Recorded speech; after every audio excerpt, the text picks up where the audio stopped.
A 12-year-old boy watched his mother choke on poison while senators applauded the peace treaty she helped broker.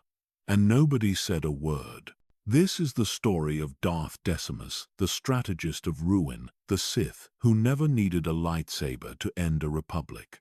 He was not born in war. He was born into silence. His name was never meant to echo through battlefields. It was meant to be spoken in committee rooms, whispered through corridors lined with durasteel and ambition.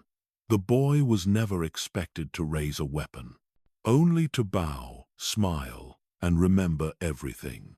His mother was a senator, his father a political advisor.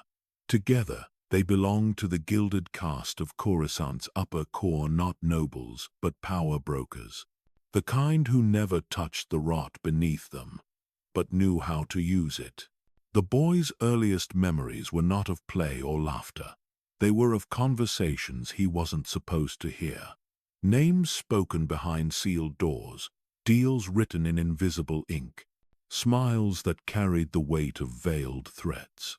He would sit beneath the wide marble balcony of his family's private residence, the place his mother gave speeches from, and listen to what came after she stepped down. The whispers, the quiet edits, the sudden shifts in strategy. It didn't confuse him. It educated him.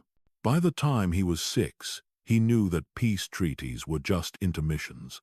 By the time he was 8, he could recognize when someone was lying even if they didn't use words. By the time he was 10, he understood that justice was only real if it benefited someone more powerful. But something in him resisted it, at least at first.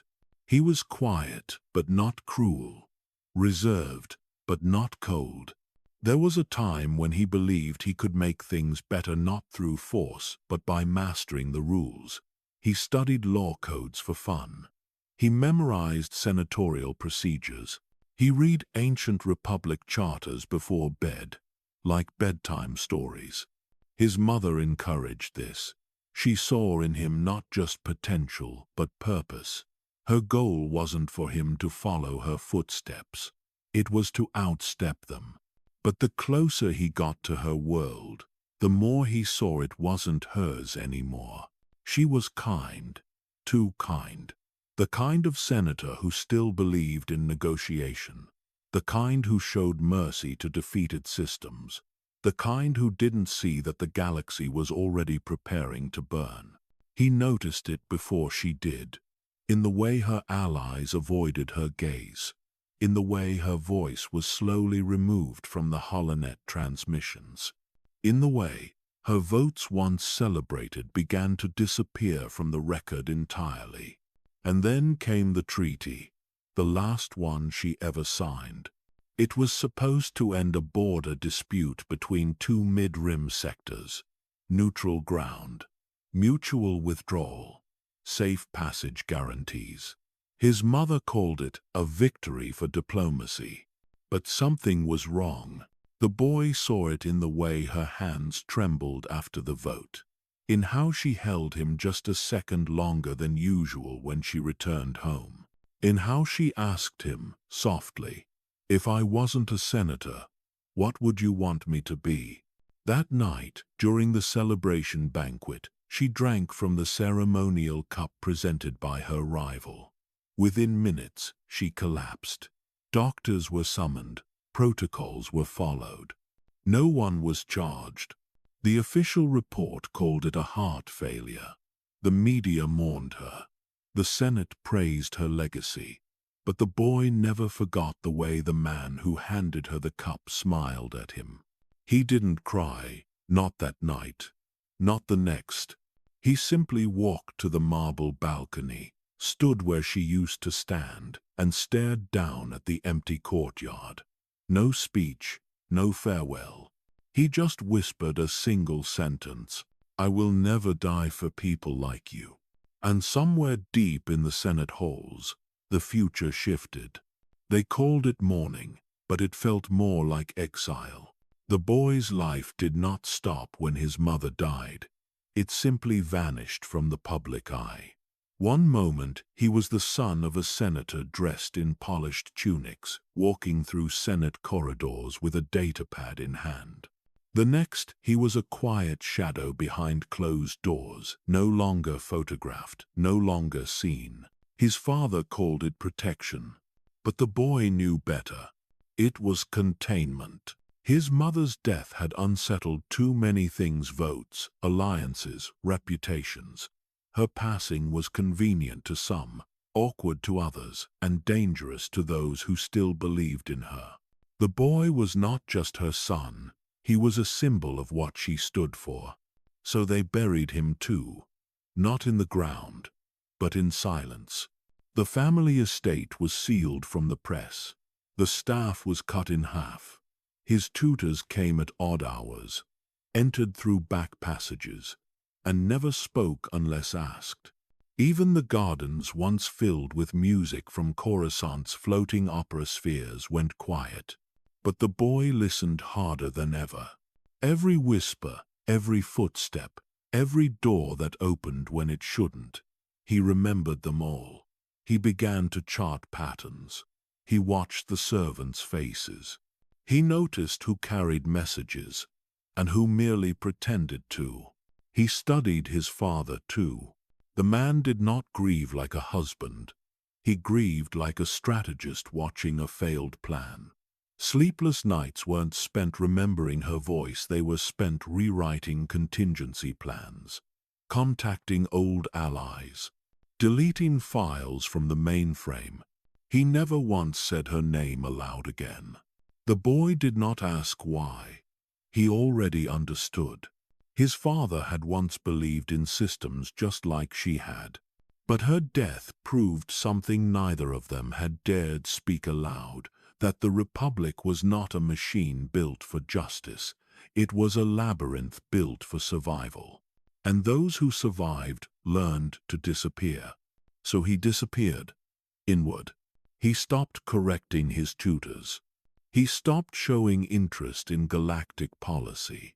He let his test scores drop. When his father looked at him, he saw a boy broken by grief. But the truth was simpler. He wasn't broken. He was changing. In the quiet, he began to read not the laws, but what came between them. The loopholes, the buried clauses, the forgotten precedents from centuries past. He read about the Outer Rim governance decrees, the failed treaties with the Hutts, the unratified orders during the early Clone Wars. Each one was a secret no one remembered, but he did. He began to keep a journal, not of thoughts, of weaknesses. Senators, governors, commanders, each with a list, a flaw, a pressure point, a history of decisions that could be traced, mapped, and if needed, weaponized. He never planned to use it. Not yet. But the act of recording them made him feel something he hadn't felt since the day she died. Control. Sometimes he would return to the balcony at night, the same one where she once gave speeches. He never stood at the front anymore. Instead, he sat beneath it, in the shadows, where no one would look. He listened to the wind, to the echo of her voice, long gone, and he began to understand something terrible, that her death had not been a failure of the system. It had been the system working exactly as designed. From that night on, he stopped asking what justice was supposed to look like. He started asking what power felt like, when no one knew you had it. The Senate Rotunda was a cathedral of false hope. It echoed with noble speeches and shallow victories. With every chime of its towering spires, a dozen systems lost their voices. The boy, now nearing adolescence, walked those same halls once again, not as a citizen, but as a shadow.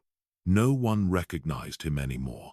He wore plain robes, no family crest, no title. He moved like a servant, watched like a spy. He wasn't there for recognition. He was there to remember. His father had returned to the political sphere a silent but sharp operator, taking private meetings with senators who'd once ignored him.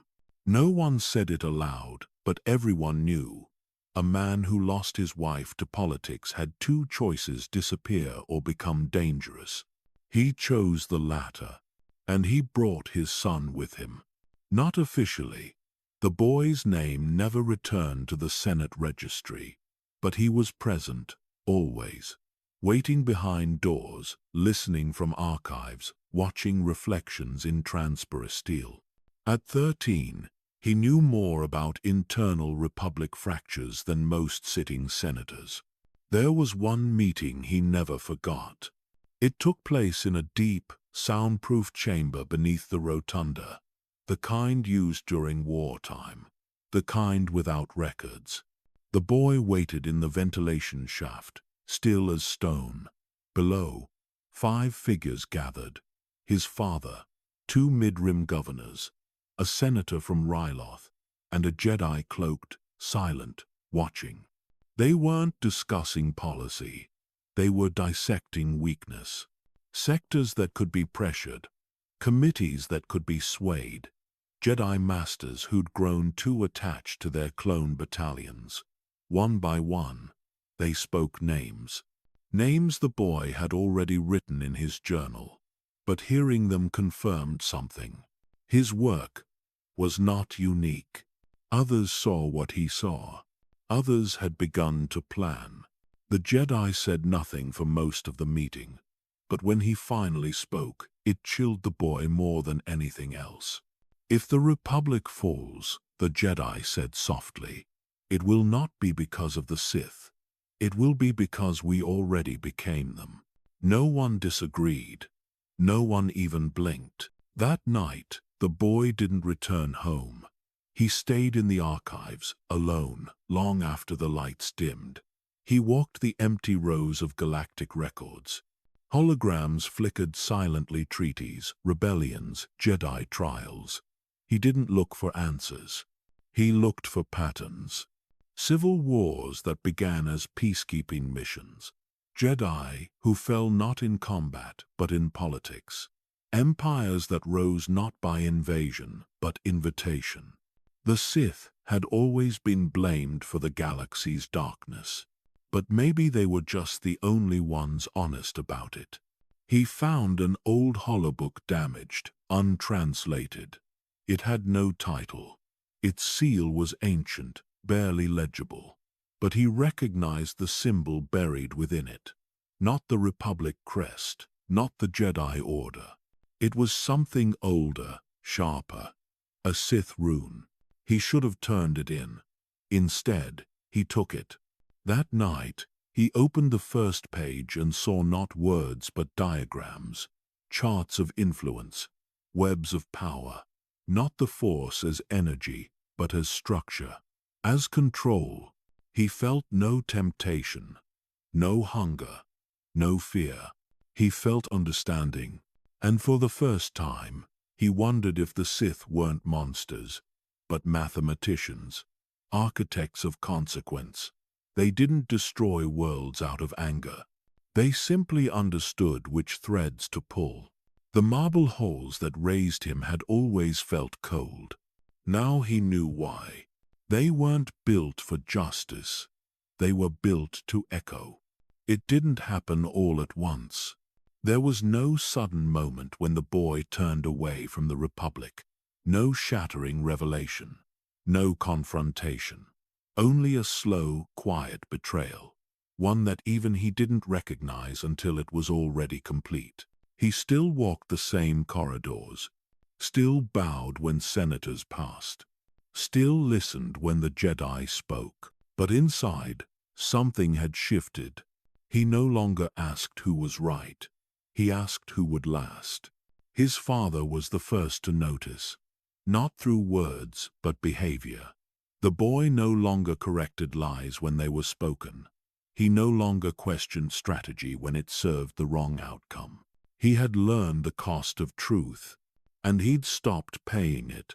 One morning, During a private meeting between his father and a systems auditor from Chandrila, the boy interjected softly, politely to suggest a redirection of trade tariffs through a forgotten outer rim corridor. It was a detail no one had reviewed in years. 3 weeks later, the governor of that corridor was indicted for treason. His father said nothing, but that night he handed his son a datapad. It contained clearance codes, the kind given to shadow delegates.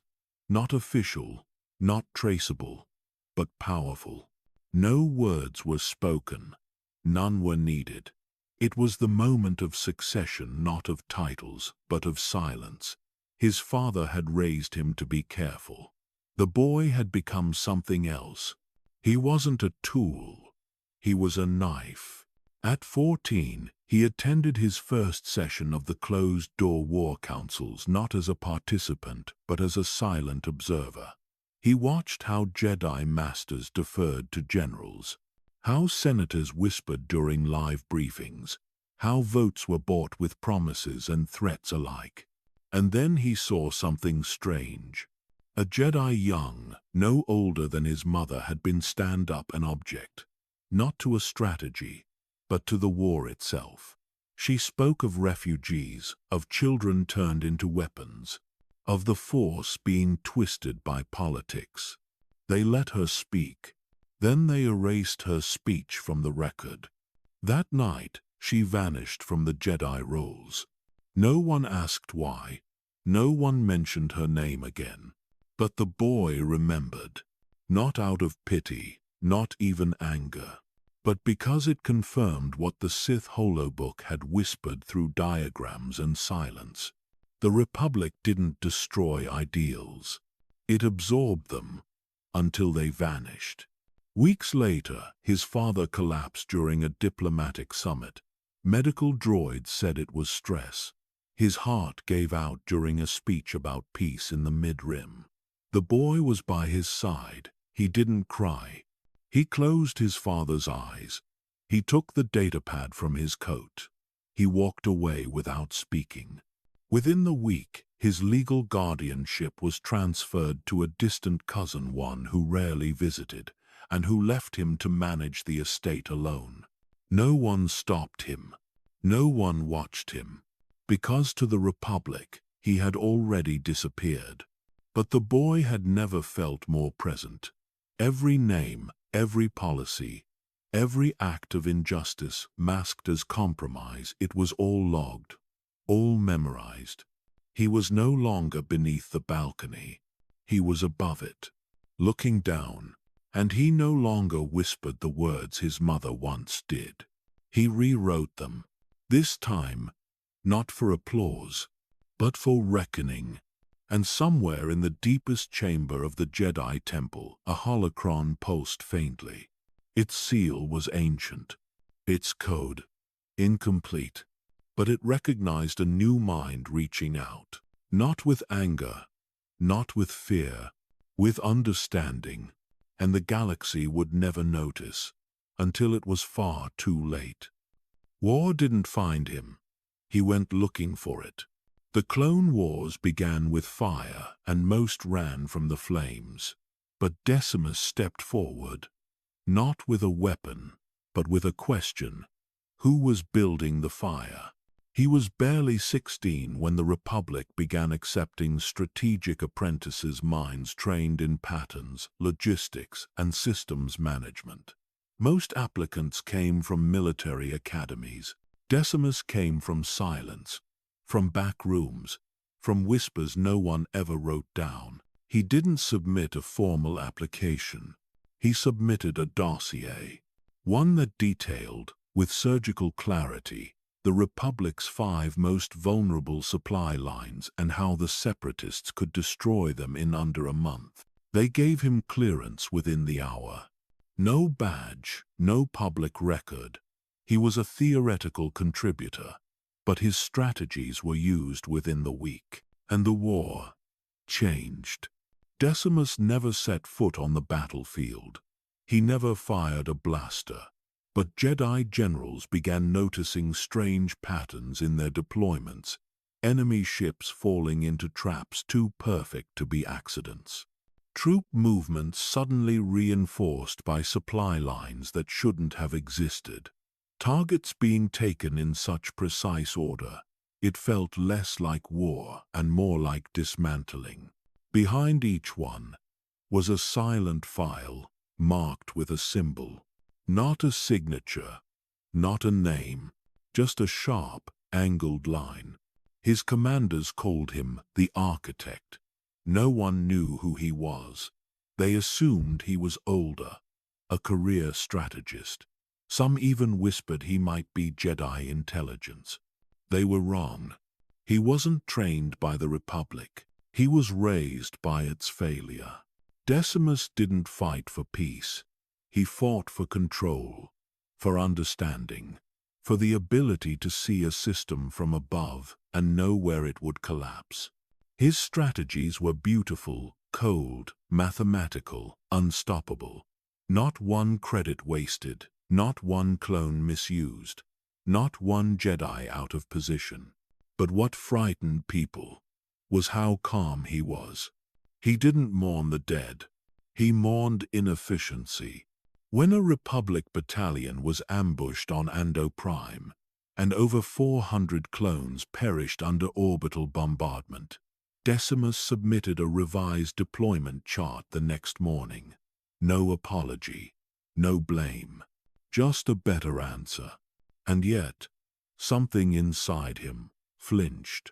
Not because of the loss, but because no one else noticed the pattern. The Jedi, bound by empathy, refused to see it.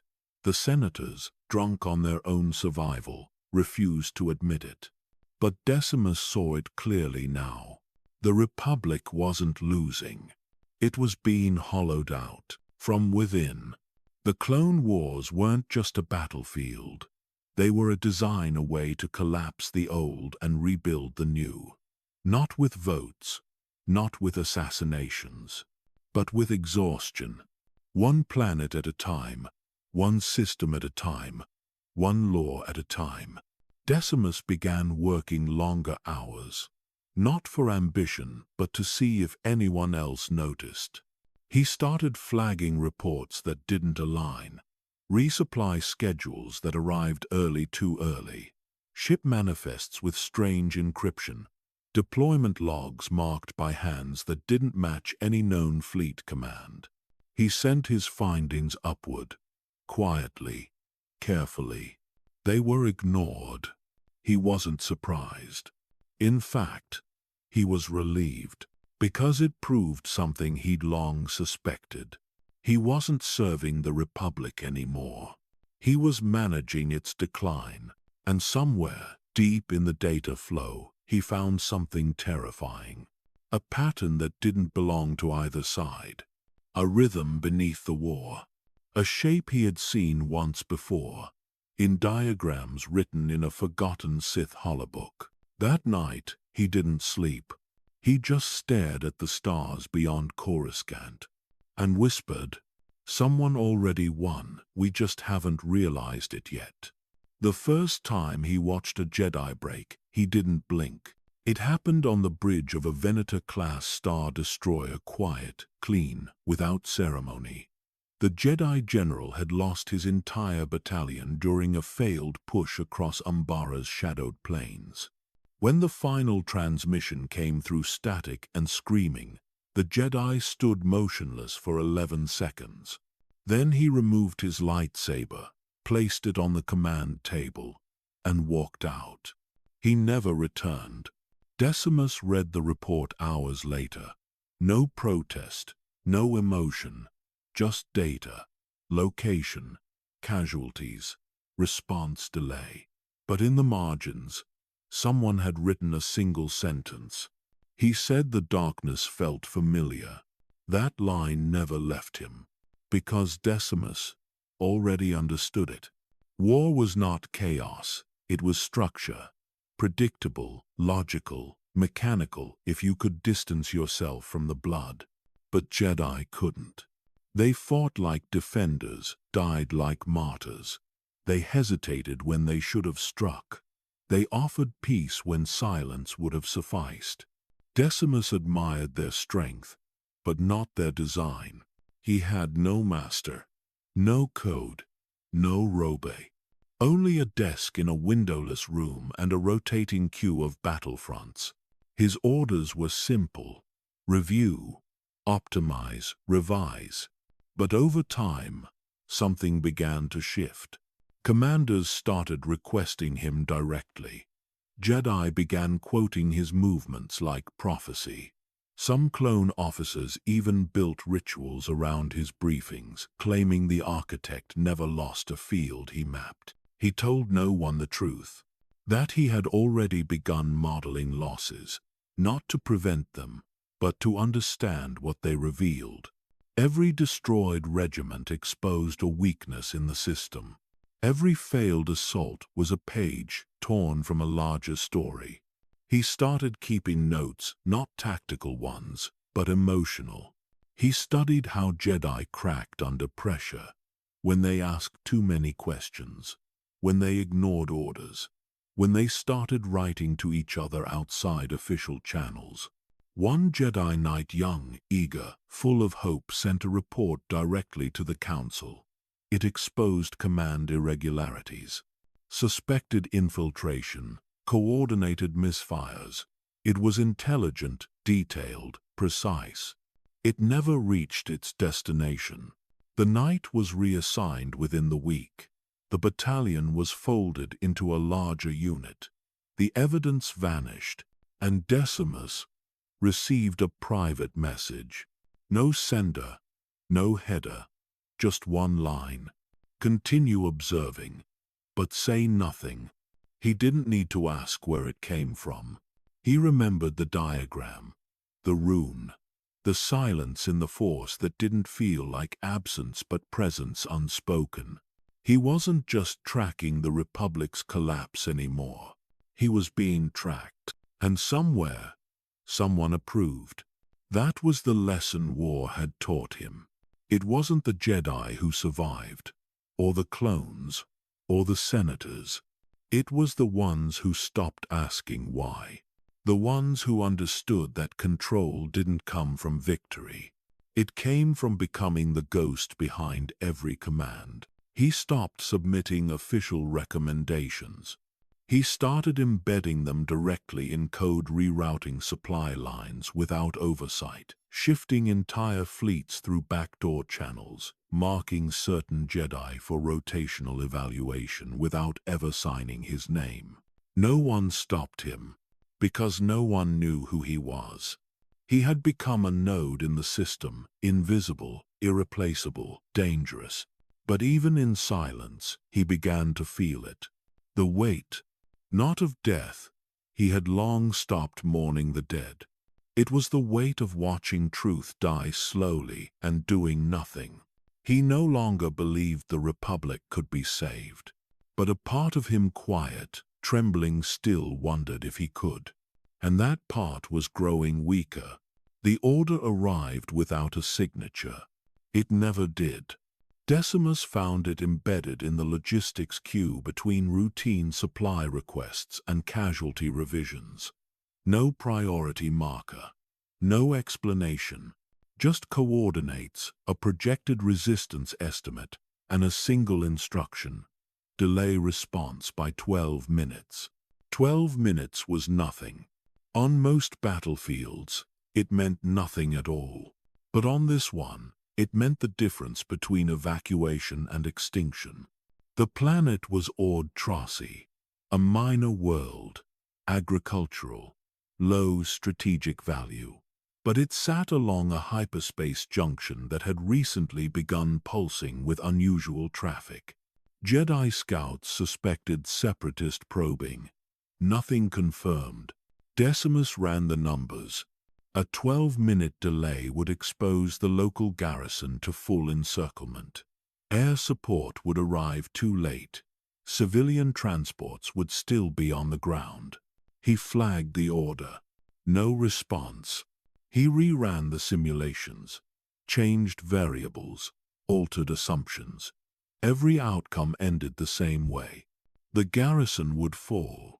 The civilians would not escape. He sat in the dark for a long time, staring at the projection. The system map glowed softly, clean, abstract. No screams, no faces, just lines. He thought of his mother, of treaties, of applause echoing while poison burned her throat. He authorized the delay. 12 minutes later, Ord Tracy went silent. The after-action report was brief. Unexpected resistance, separatist escalation, regrettable civilian loss. No one questioned it. No one asked why support arrived late. But Decimus knew. He didn't sleep that cycle. Not because of guilt, because of recognition. Someone was testing him, and he had passed. The orders began to change after that. Small things, at first. Redirected patrols, rerouted Jedi reinforcements, clone units reassigned mid-engagement. Always subtle, always justifiable, always devastating. Each time Decimus ran the projections, each time he saw the same shape emerging, not chaos, but convergence. Worlds falling not randomly, but deliberately. Jedi stretched thinner. The Republic bleeding strength in places that didn't matter, while something else consolidated elsewhere. He tried to warn them. Once, he submitted a comprehensive analysis to High Command. It outlined the pattern, the delays, the silent orders. He stripped it of emotion, of accusation. It was clean, logical, impossible to dismiss. It was never acknowledged. 2 days later, his access level was raised. No explanation, no warning. That was when the orders started haunting him. Because now, they didn't just shape outcomes. They named people. A Jedi Master reassigned from the core to a losing front. A clone commander flagged for heroic final stand. A supply convoy scheduled to arrive precisely when an ambush would be waiting. Decimus approved them all, not because he wanted to, but because he understood something the Jedi never would. Refusal was not resistance. It was removal. He began to feel it then, not the dark side as hunger or rage, but as gravity, a pull toward inevitability, toward the outcome that would occur whether he acted or not. The Sith holobook had never spoken of evil. It had spoken of consequence. Every system collapsed under weight. Every order carried cost. Every delay revealed intent. And the intent behind these orders was clear now. The Republic was being sculpted, not destroyed, refined. Decimus stood at the center of it, not as a general, not as a Sith, not as a hero, but as an instrument. And instruments do not choose the song. They only decide whether to play or be replaced. That night, staring at the stars above Coruscant once more, he did not whisper a question. He whispered an acceptance. If this is war, he said softly, then let it be honest. And somewhere beyond the war fronts, something listened. The battle for Jobium was never meant to be won. It was meant to be endured. The mud-soaked world had already claimed more Jedi than most sectors combined. Lightning storms severed communications. The terrain devoured vehicles. The people, bitter, proud, abandoned, resisted both sides. It was a place that chewed through hope and spat out silence. Decimus studied it from orbit, not the terrain, the patterns. The Republic had been losing for weeks, not in numbers, but in purpose. Command structure was fracturing. Morale reports were falsified. Clone officers rotated so often, battalions no longer knew who led them. And yet, High Command insisted on retaking the capital. Decimus asked why. No one answered. So he built a strategy not to win, but to test. He requested no reinforcements. No Jedi reinforcements. No starfighter coverage. Instead, he redirected 3 regiments of elite clone engineers not to the battlefield, but to the mountain ranges east of the capital. He issued no formal orders. He uploaded no mission name. But by the 3rd night, the separatist droid army fell into disarray. Supply convoys vanished. Bridge collapses. Munitions stockpiles destroyed. Communications disrupted by seismic interference no one could trace. Republic troops advanced through terrain the enemy thought impassable. Within 6 days, the capital fell. No artillery. No orbital strike. Just silence. Just precision. Just collapse. When word reached the Senate, the victory was hailed as a turning point. Holonet anchors praised the resilience of the Republic. A Jedi general was credited publicly, one who had been on a medical frigate recovering the entire time. Decimus watched the broadcast without emotion, not because he was forgotten, but because he had chosen to be. He could have claimed credit, could have reshaped his future overnight. But he didn't want recognition. He wanted answers. Why had the battle been ordered at all? Why had victory come not from reinforcements, but from clearance codes he hadn't requested? Why had everything worked too well? He began tracing the logistics chain backward. Who approved the clone engineers? Who reprogrammed the terrain scanners? Who redirected the supply chains through the storm gap only he knew existed? And he found it. Not a name.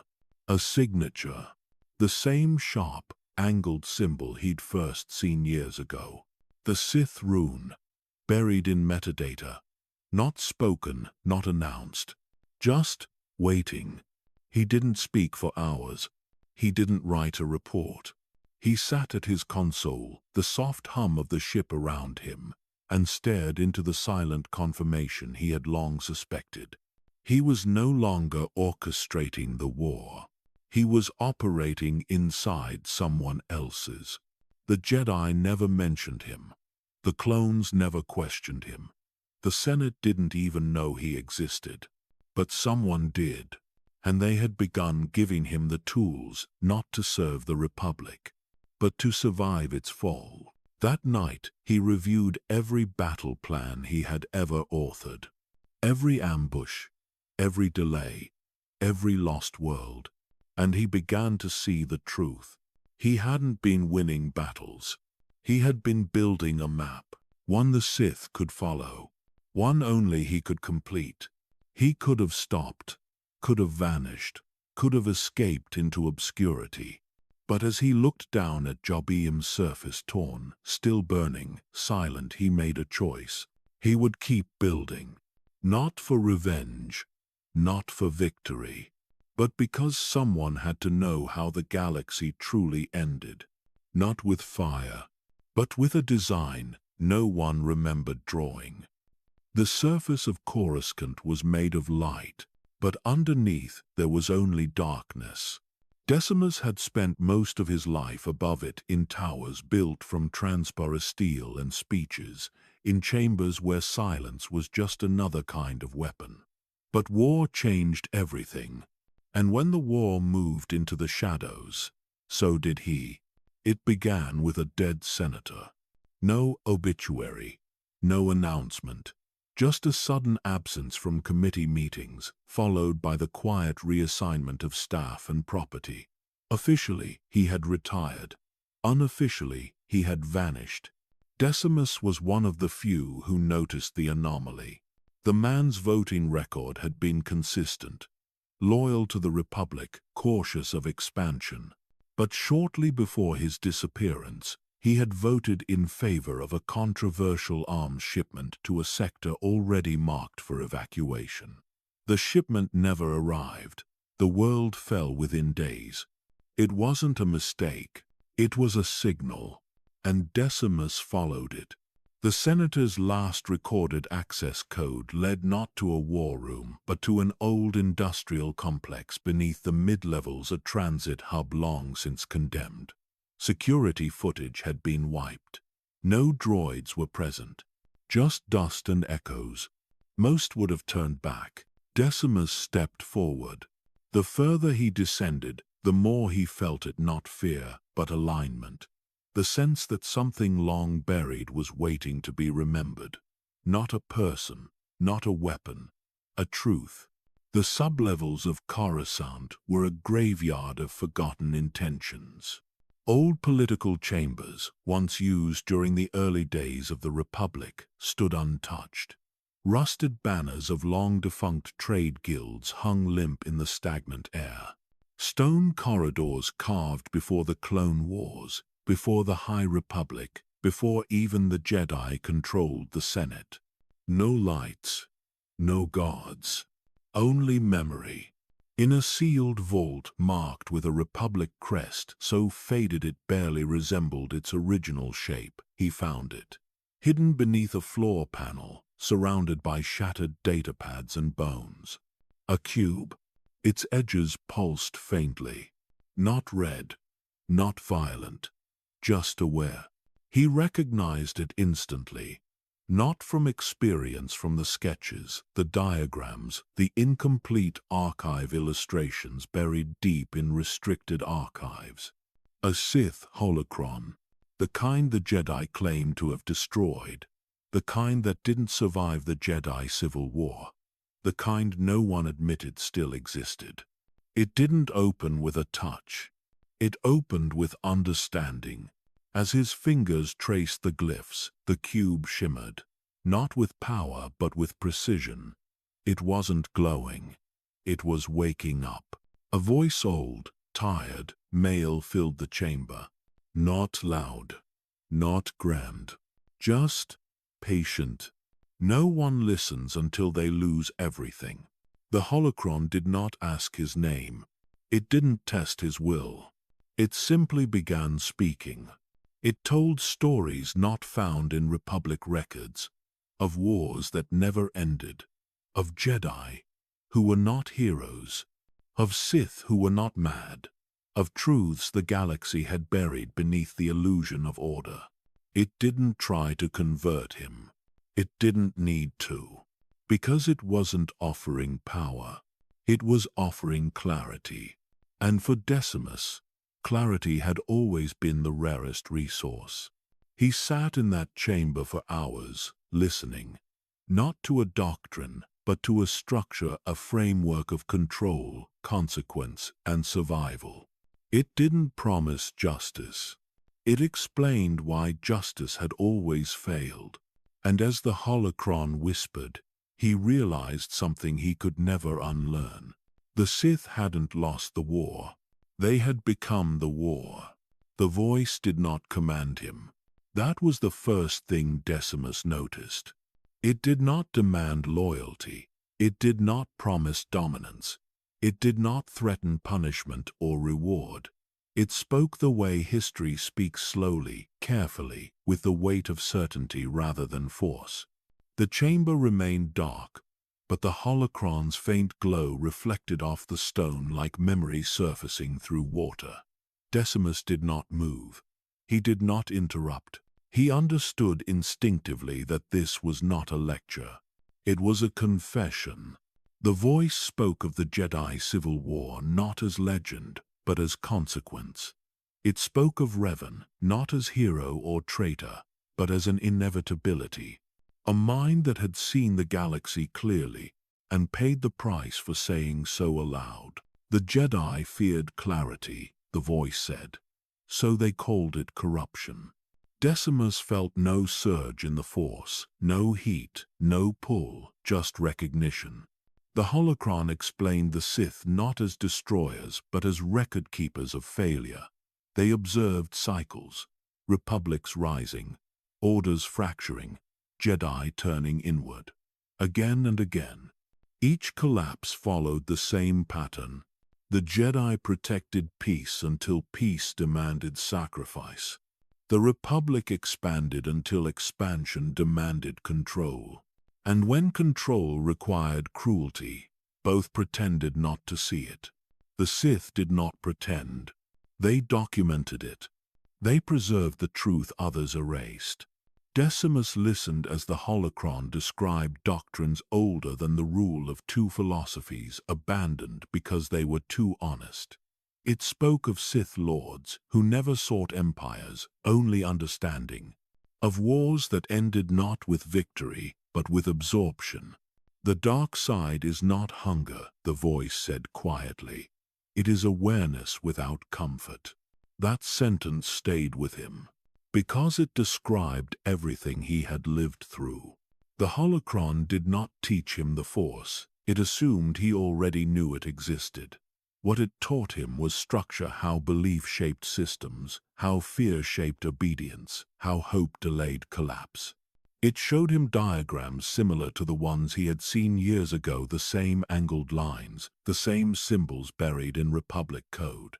Influence webs, pressure points, moments where a single decision redirected the fate of thousands.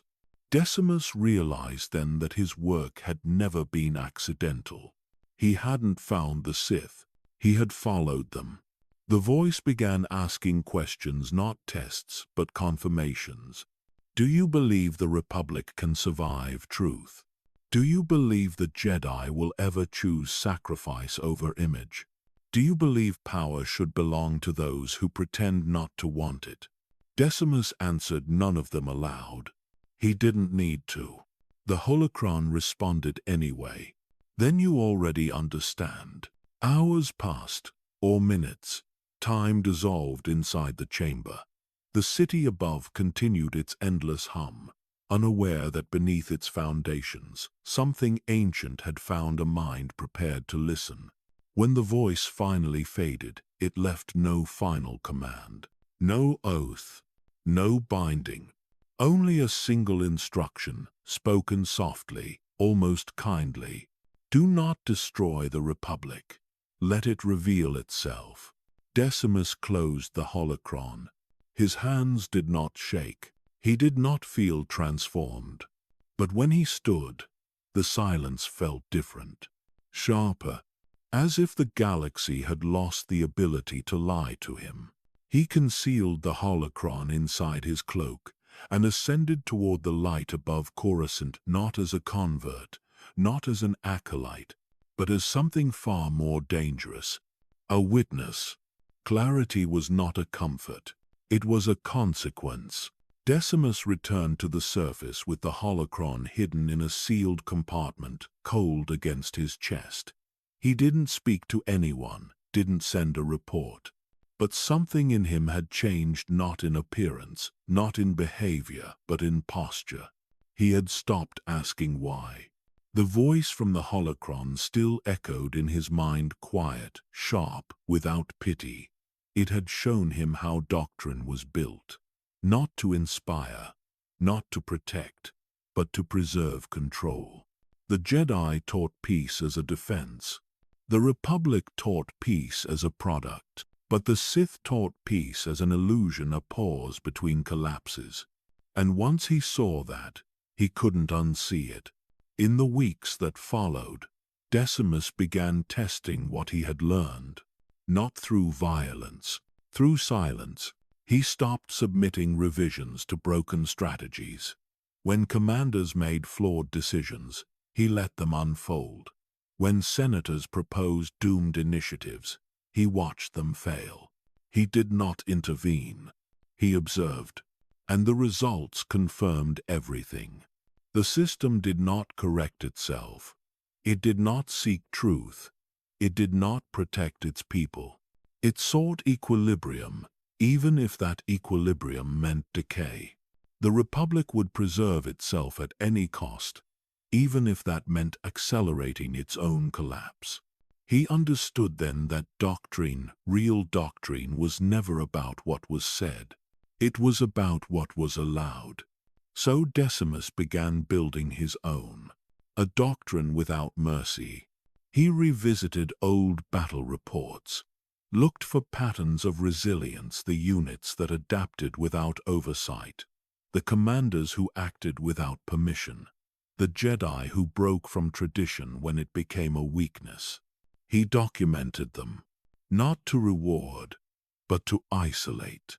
Because in a failing system, anomalies are either absorbed or destroyed, and he wanted to know which. Some survived, some vanished. A few died in mysterious accidents, the kind that left no debris, no names in war memorials. Decimus never interfered. He never asked questions. He only watched. The holocron had taught him something else, something deeper. That the Sith were not builders of empires. They were auditors of failure. The galaxy didn't fall because of evil. It fell because no one was willing to see things clearly until it was too late. And the Jedi, for all their strength, for all their teachings, had chosen blindness over understanding. They taught compassion, but not consequence. They taught balance, but feared imbalance so deeply, they silenced anything that hinted at it. They didn't kill ideas. They buried them in temples. And Decimus had unearthed one. The more he studied the holocron, the more he understood that its voice was not just a record.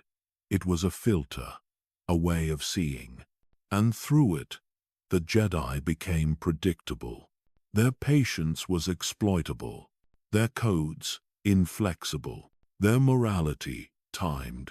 It was only a matter of pressing at the right moment, letting the Republic wear them down until their compassion became desperation, and their balance became collapse.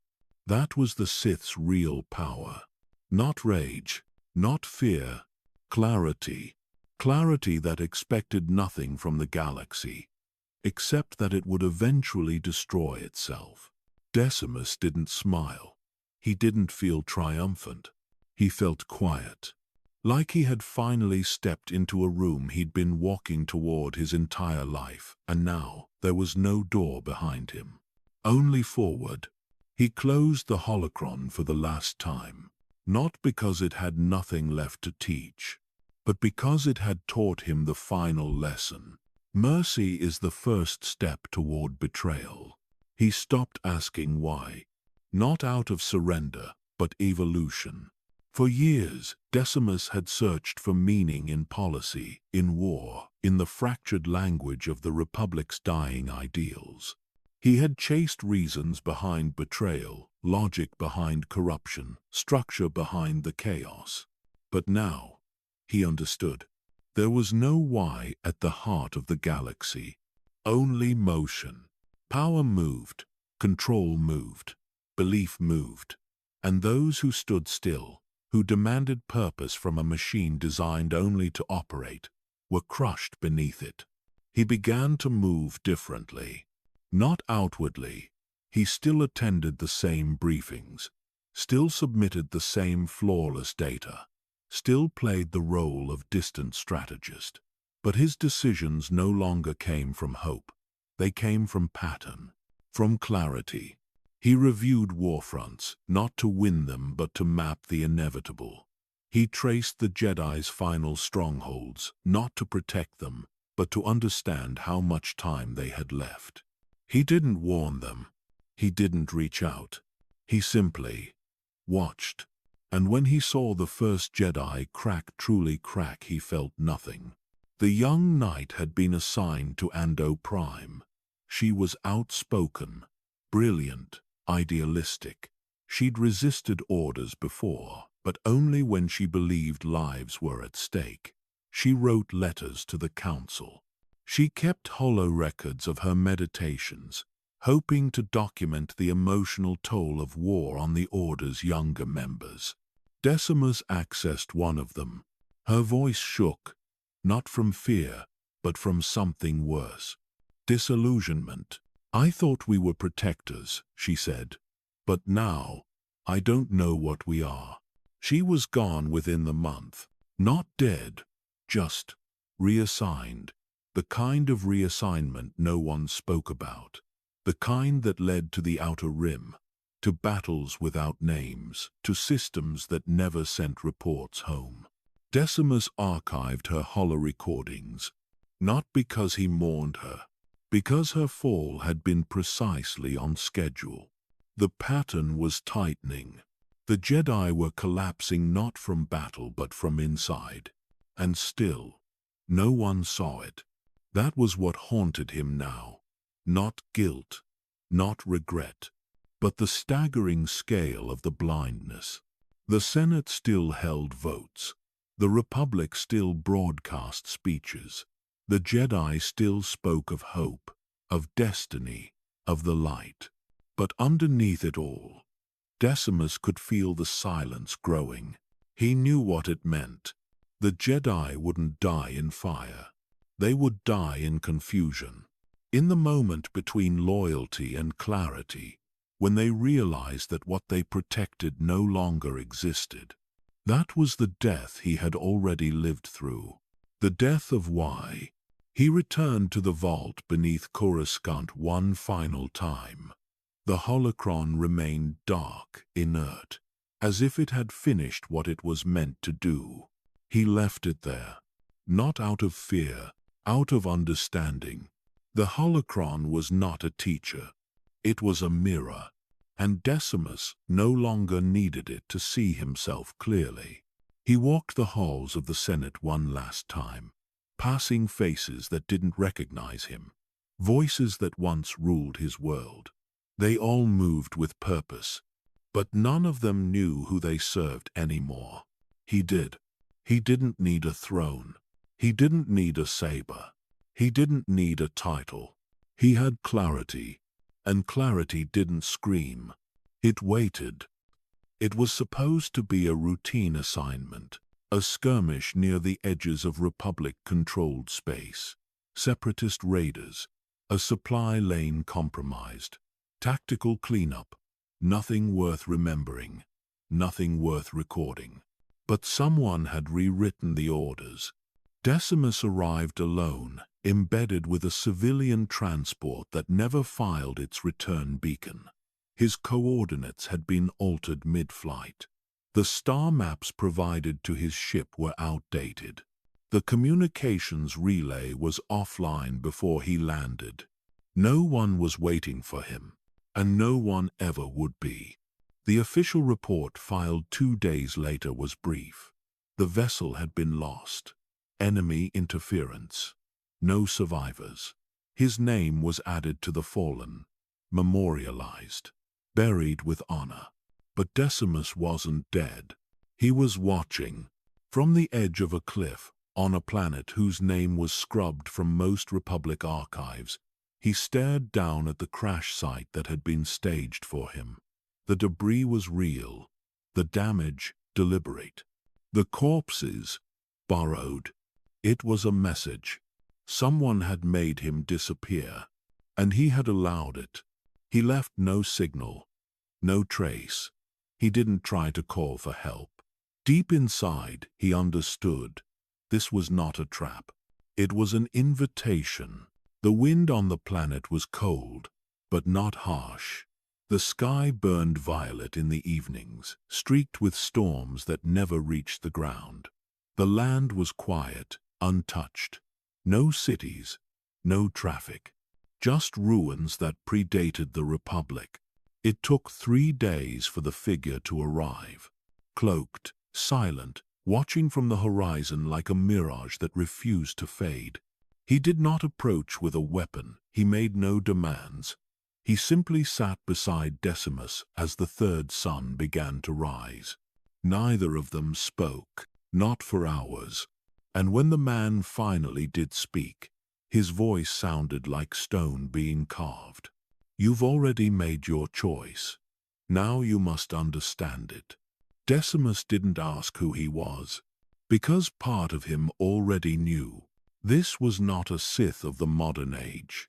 Not one of the rule of 2. Not a hunter or an emperor. He carried no lightsaber. He spoke no name. He was what came after forgetting. An exile. A remnant of something older, not broken, but abandoned. one who had walked away not because he was defeated, but because he saw where the galaxy was going and chose to vanish instead. Decimus listened, not out of reverence, out of recognition. The exile did not teach, not in the way Jedi or Sith ever had. He didn't deliver lessons. He gave experiences. Hunger, silence, exposure, cold, meditation without guidance, training without praise. Each day was a test, each night a reckoning. There were no force techniques to master, no combat forms to recite, only questions designed to remove the illusion of certainty. Would you protect a truth if no one believed it? Would you die for clarity that could never be shared? Would you rebuild a galaxy knowing it will collapse again? Decimus never answered, not because he couldn't, because answers didn't matter anymore. Only endurance did. He hunted to survive, slept in caves beneath forgotten temples, memorized the stars by instinct, not calculation. His mind sharpened not through discipline, but through exposure to failure, to isolation, to a teacher who never called himself one. And somewhere between exhaustion and awakening, Decimus was reborn, not in strength, in silence. The kind of silence that did not seek approval, only precision. The exile never mentioned the war, not once. While the galaxy tore itself apart in flame and politics, he remained here outside of it, untouched by tides, unconcerned with outcomes. He cooked his meals over fire, slept beside stones older than the Republic, and listened to the silence between starship echoes like it was scripture. At first, Decimus thought it was detachment, a kind of apathy that came from defeat. But over time, he saw the truth. It wasn't detachment. It was mourning. This man had once believed in something, fought for it, killed for it, and when it broke beneath his hands, he didn't try to fix it. He let it fall. He knew how many times the galaxy had already collapsed. He didn't need to see it happen again. Decimus watched the way he moved without hesitation, without waste, every motion built from experience, every silence carefully placed like punctuation in a sentence no one else could read. He asked him once, in the middle of a storm, who he had been before exile. The man only replied, someone who mistook victory for meaning. And that was all he ever said. But Decimus saw the clues, faint, buried, half erased. The way he pronounced certain Sith phrases with precision, not the common tones, but the ancient dialects. The scars on his left hand, circular, as if left by a saber lock gone too long. The way he avoided temples, even in ruins. Like the memories were heavier than the stones themselves. Whoever he had been, he had chosen to disappear. But now, he was shaping someone else to return. The training was not gentle. It was not cruel either. It was exact. Every exercise stripped away the last pieces of the boy Decimus used to be.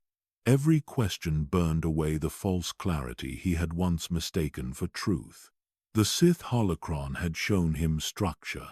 This exile taught him consequence. Anyone can burn down a city, the man said once. Only a few know how to erase what it meant. They built nothing. No new philosophy, no movement, no plan to restore or overthrow. Because that wasn't the point. The exile didn't want to rule. He wanted to break something that couldn't be rebuilt. And Decimus, once a strategist, once a silent servant of war, began to understand what he had truly become. Not a leader, not a rebel, an executioner, not of people, of illusions. He stopped counting time, stopped waiting for messages that never came. The Republic had long since marked him dead. The Jedi didn't know his name. The Sith, if they still existed, were focused elsewhere.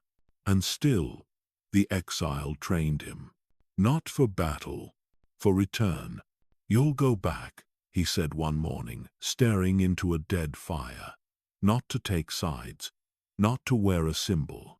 You'll go back because the galaxy needs someone who remembers what it used to be." Decimus didn't answer. He didn't need to. Because by then, he no longer felt like someone who had vanished. He felt like someone who had been unburied. The fire crackled faintly in the wind. The sky above was dark, not with clouds, but with the kind of stillness that only came before collapse. And far beyond that sky, the galaxy screamed for meaning, while men like him prepared to take it away. There were no lightsabers, no crystals, no rituals, no temples echoing with the wisdom of 1,000 masters. The exile taught without tradition. He didn't recite mantras. He didn't demonstrate force techniques for admiration. He didn't speak of the code Jedi or Sith. He simply placed Decimus in situations where survival required understanding, not belief. The lessons came in silence. He left Decimus in a cave system with no light for 3 days, surrounded by creatures that moved only when his breath was too loud. He forced him to walk across stone ridges during magnetic storms, where thought had to outpace instinct. He buried him alive once, shallow enough to escape, deep enough to panic, not as punishment, but to ask a question no Jedi would ever dare. What does the Force mean when no one is listening? The Jedi had always taught that the Force was balance. That peace came from serenity and strength from calm. But the exile taught something else, that the Force was choice, unshaped, unclaimed, not a current to surrender to, but a tool to use. If the Jedi were priests and the Sith were conquerors, then this man was a surgeon, precise, brutal, and exact. Decimus learned that power was not about lifting stones. It was about knowing when to move one. He was never told to push or pull with the Force, only to know what must happen, and then make it real. When he failed, the exile never raised his voice. He simply turned away, and that silence struck harder than any blade. In that space, Decimus began to feel what the Jedi had hidden, the cold clarity beneath all things, the simple, inescapable truth. The Force did not love him. It did not judge him. It only waited. And in that waiting, he became dangerous. He didn't become a warrior, not in the way Jedi trained to be. He didn't spar. He didn't duel. But his perception sharpened. His will condensed.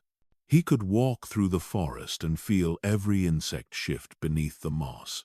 He could look at a structure and know which beam would cause the entire foundation to collapse.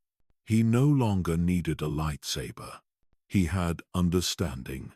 The exile showed him how the Jedi had once tried to teach emotion as a thing to be avoided, how they believed fear led to anger, anger to hate, hate to suffering. But they never understood the root. Suffering doesn't come from fear, the exile whispered once. It comes from being wrong. Decimus never forgot that. Because he had been wrong. Once, he had believed systems mattered, that order could be preserved through structure, that people needed guidance. Now he understood, people didn't need guidance. They needed consequence. And he would become the one who delivered it. He didn't hate the Jedi. He simply saw what they refused to look at. He didn't resent the Republic. He simply accepted its decay. By the end of his training, he didn't ask what was right anymore. He asked what was necessary. And what was necessary rarely survived peace. The exile never said goodbye. One morning, Decimus woke to find the fire cold, the cloak gone and the space beside him empty.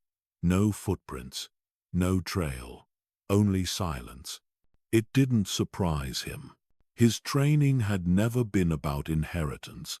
There was no torch to pass, no ancient title to receive. It was not an apprenticeship. It was a dismantling. The exile had left when the work was done, when there was nothing left to strip away, and no part of Decimus that still looked to others for truth. He didn't feel abandoned.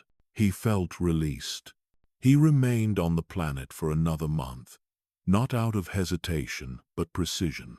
He reviewed what he had learned, not in datapads, not in journals, but in his body, in his choices, in how he listened to the Force without reaching for it.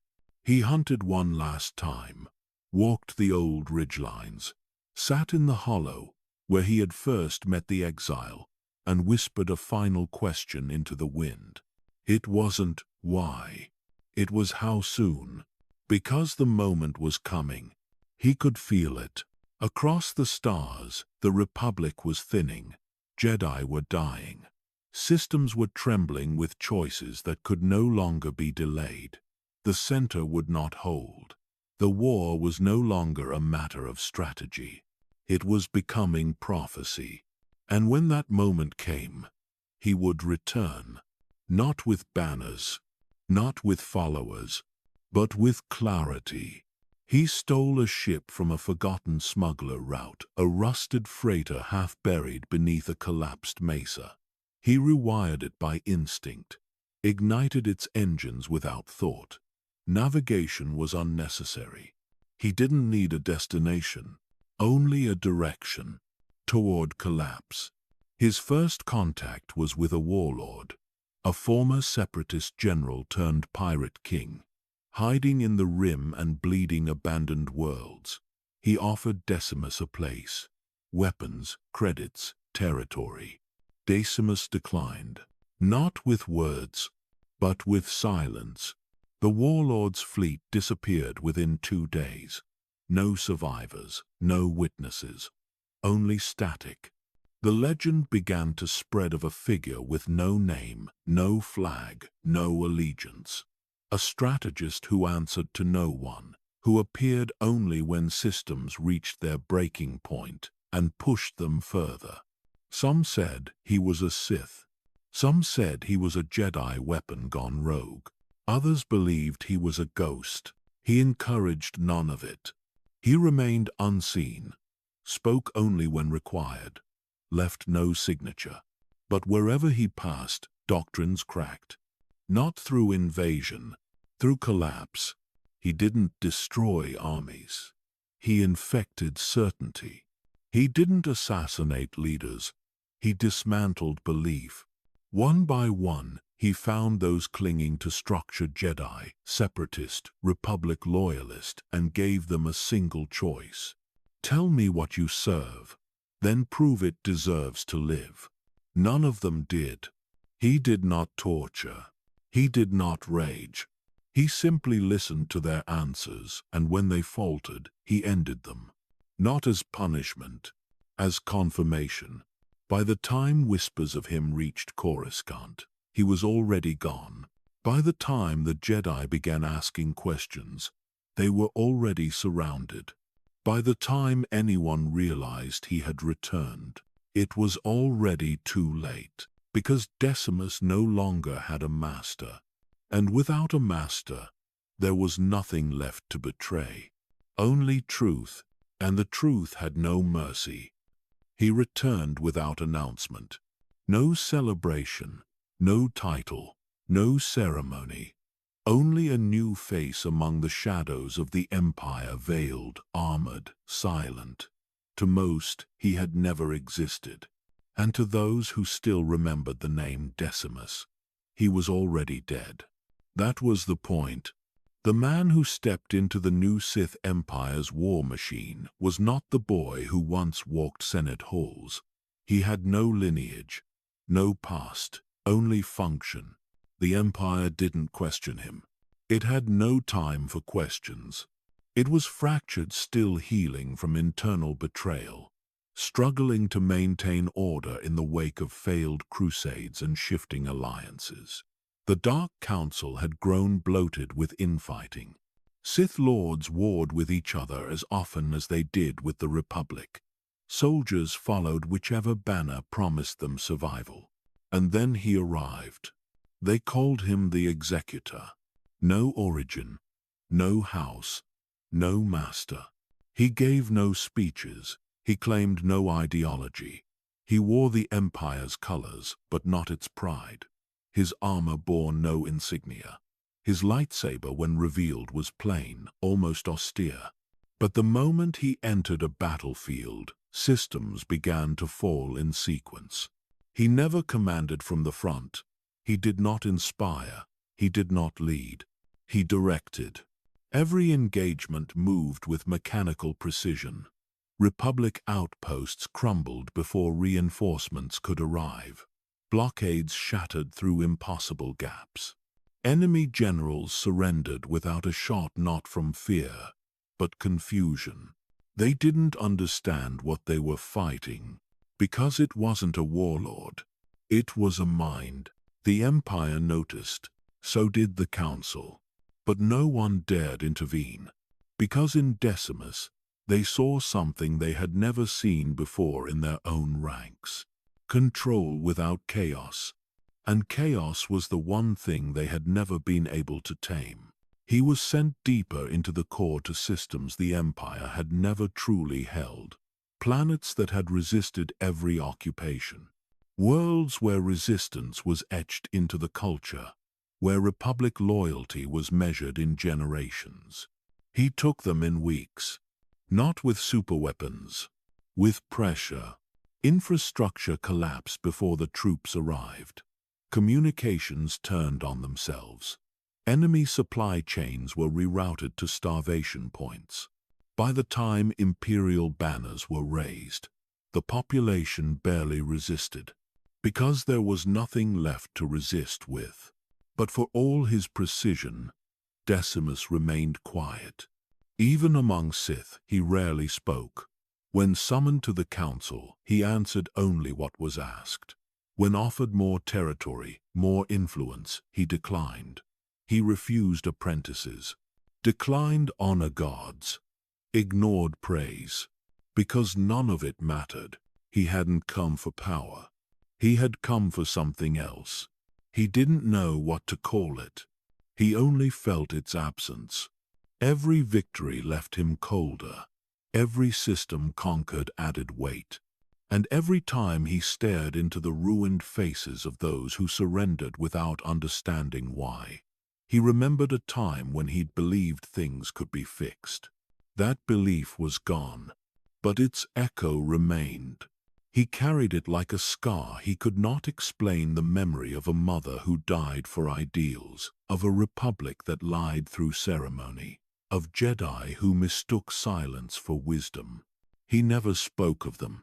But sometimes, late at night, in the silence between orders, he would stand alone in the command deck of a warship staring at the stars and whisper a question with no answer. Did it have to be this way? And the Force never answered, because it already had. He struck the core like a shadow behind glass. Not loud, not sudden, just inevitable. The Republic had always believed its heart was untouchable. Coruscant, Anaxes, Brental worlds too important to fall, too symbolic to fail. But Decimus didn't take symbols.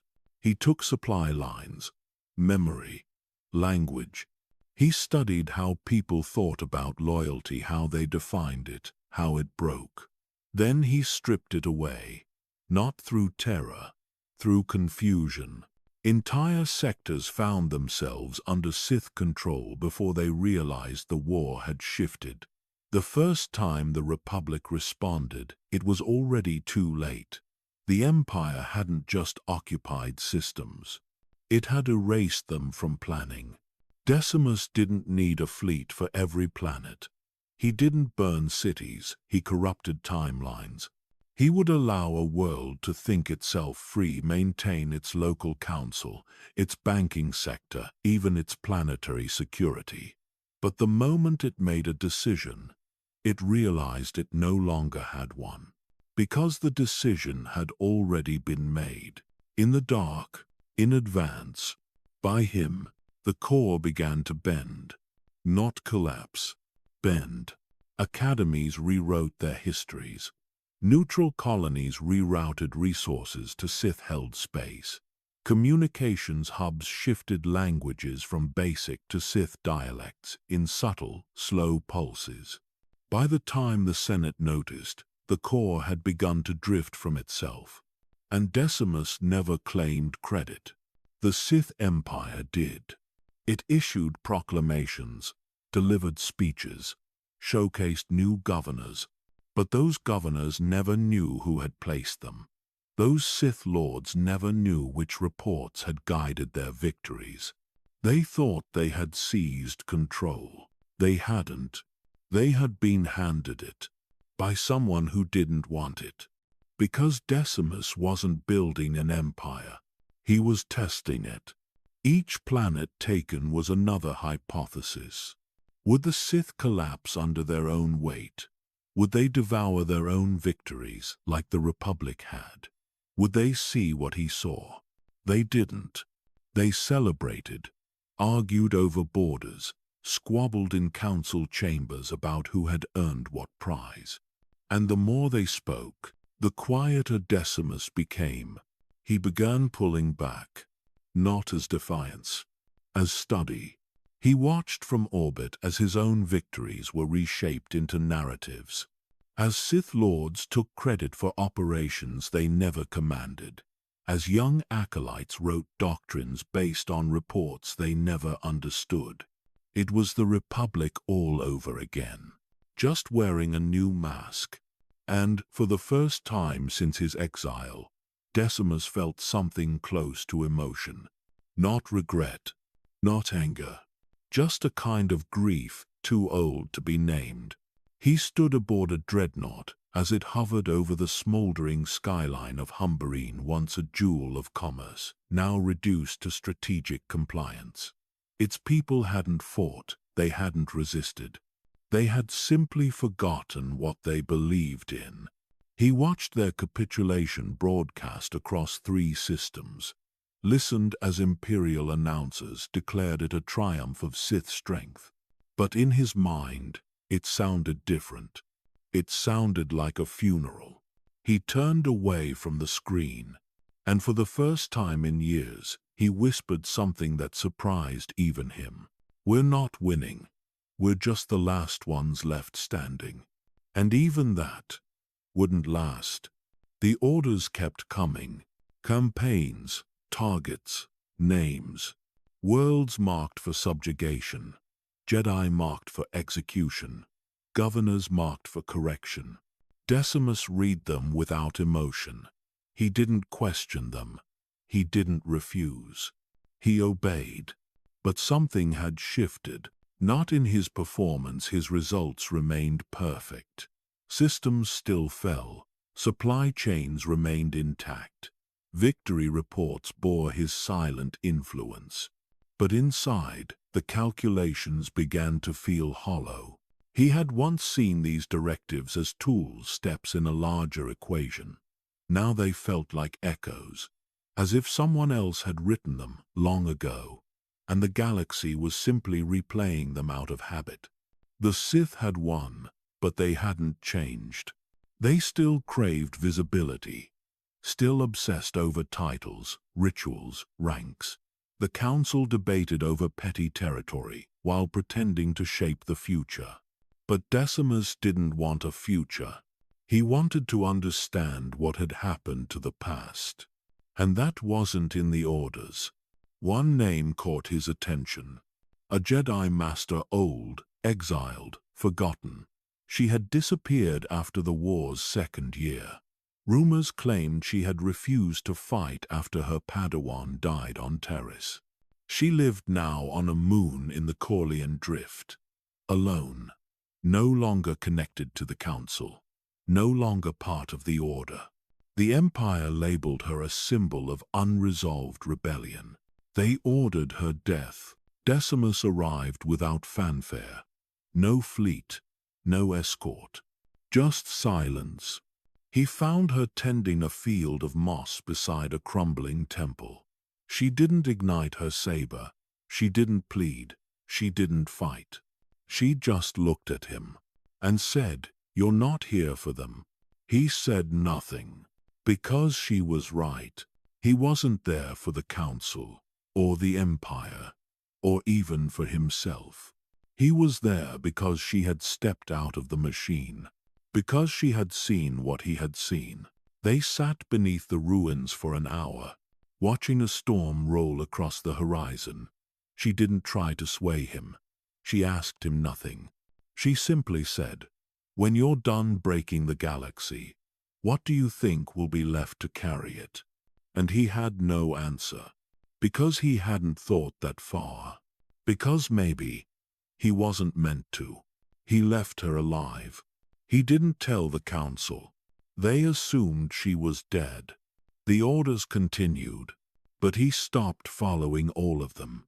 He obeyed what made sense, corrected what was flawed, ignored what was indulgent, destroyed what was dangerous. But he no longer served out of belief. He served out of motion. Because in a galaxy ruled by illusion, even movement felt like meaning. He watched as younger Sith tried to imitate him, built war doctrines in his name, quoted fragments of his battle plans as if they were scripture. They didn't understand any of it. They weren't strategists. They were scavengers, feeding on the corpse of a war no one remembered how to end. He began to feel what the exile must have felt, the exhaustion that comes not from failure but from being right too soon. One night, aboard a silent command ship drifting over Elrud, he walked alone into the observation deck. No crew, no sound, just the void. And he said it aloud. "I've killed belief." The words didn't echo, because there was nothing left in him to carry them. Only action, only orders. And orders were getting easier to break. The fire never left him. It burned beneath everything, beneath silence, beneath strategy, beneath the cold mask he wore for the Empire. No matter how many campaigns he won, no matter how many systems surrendered, it stayed lit. But it no longer burned with anger. It burned with memory. Of a boy who once stood beneath a marble balcony. Of a mother who died smiling for a crowd that had already forgotten her. Of a Senate that taught him that structure was stronger than people. He had buried that boy.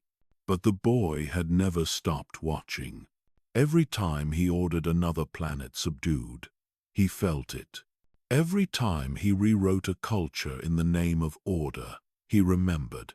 He had never wanted to rule. He had never wanted a throne. But somewhere along the way, he had become exactly what the Republic once feared. Not a Sith Lord, a mirror. The Jedi had become symbols. The Sith had become rituals. And Decimus, cloaked in both, had become something neither side understood.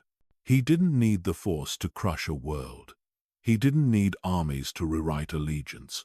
All he needed was timing, precision, clarity. But he had begun to ask a question he had sworn never to ask again. What comes after clarity? He tried to silence it. He drowned it in missions, assigned himself to the front lines of chaos. He took assignments others feared, ordered strikes without confirmation, walked into war zones without protection. He was trying to disappear again, but the galaxy wouldn't let him. His name became a rumor whispered by dying commanders. His strategies became the standard for imperial expansion.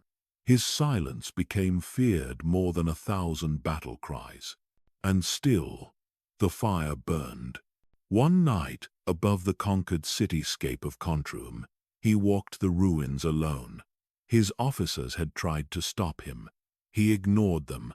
No guards, no armor, just footsteps in ash. He passed the remains of a school's shattered walls, still echoing with lessons that would never be finished.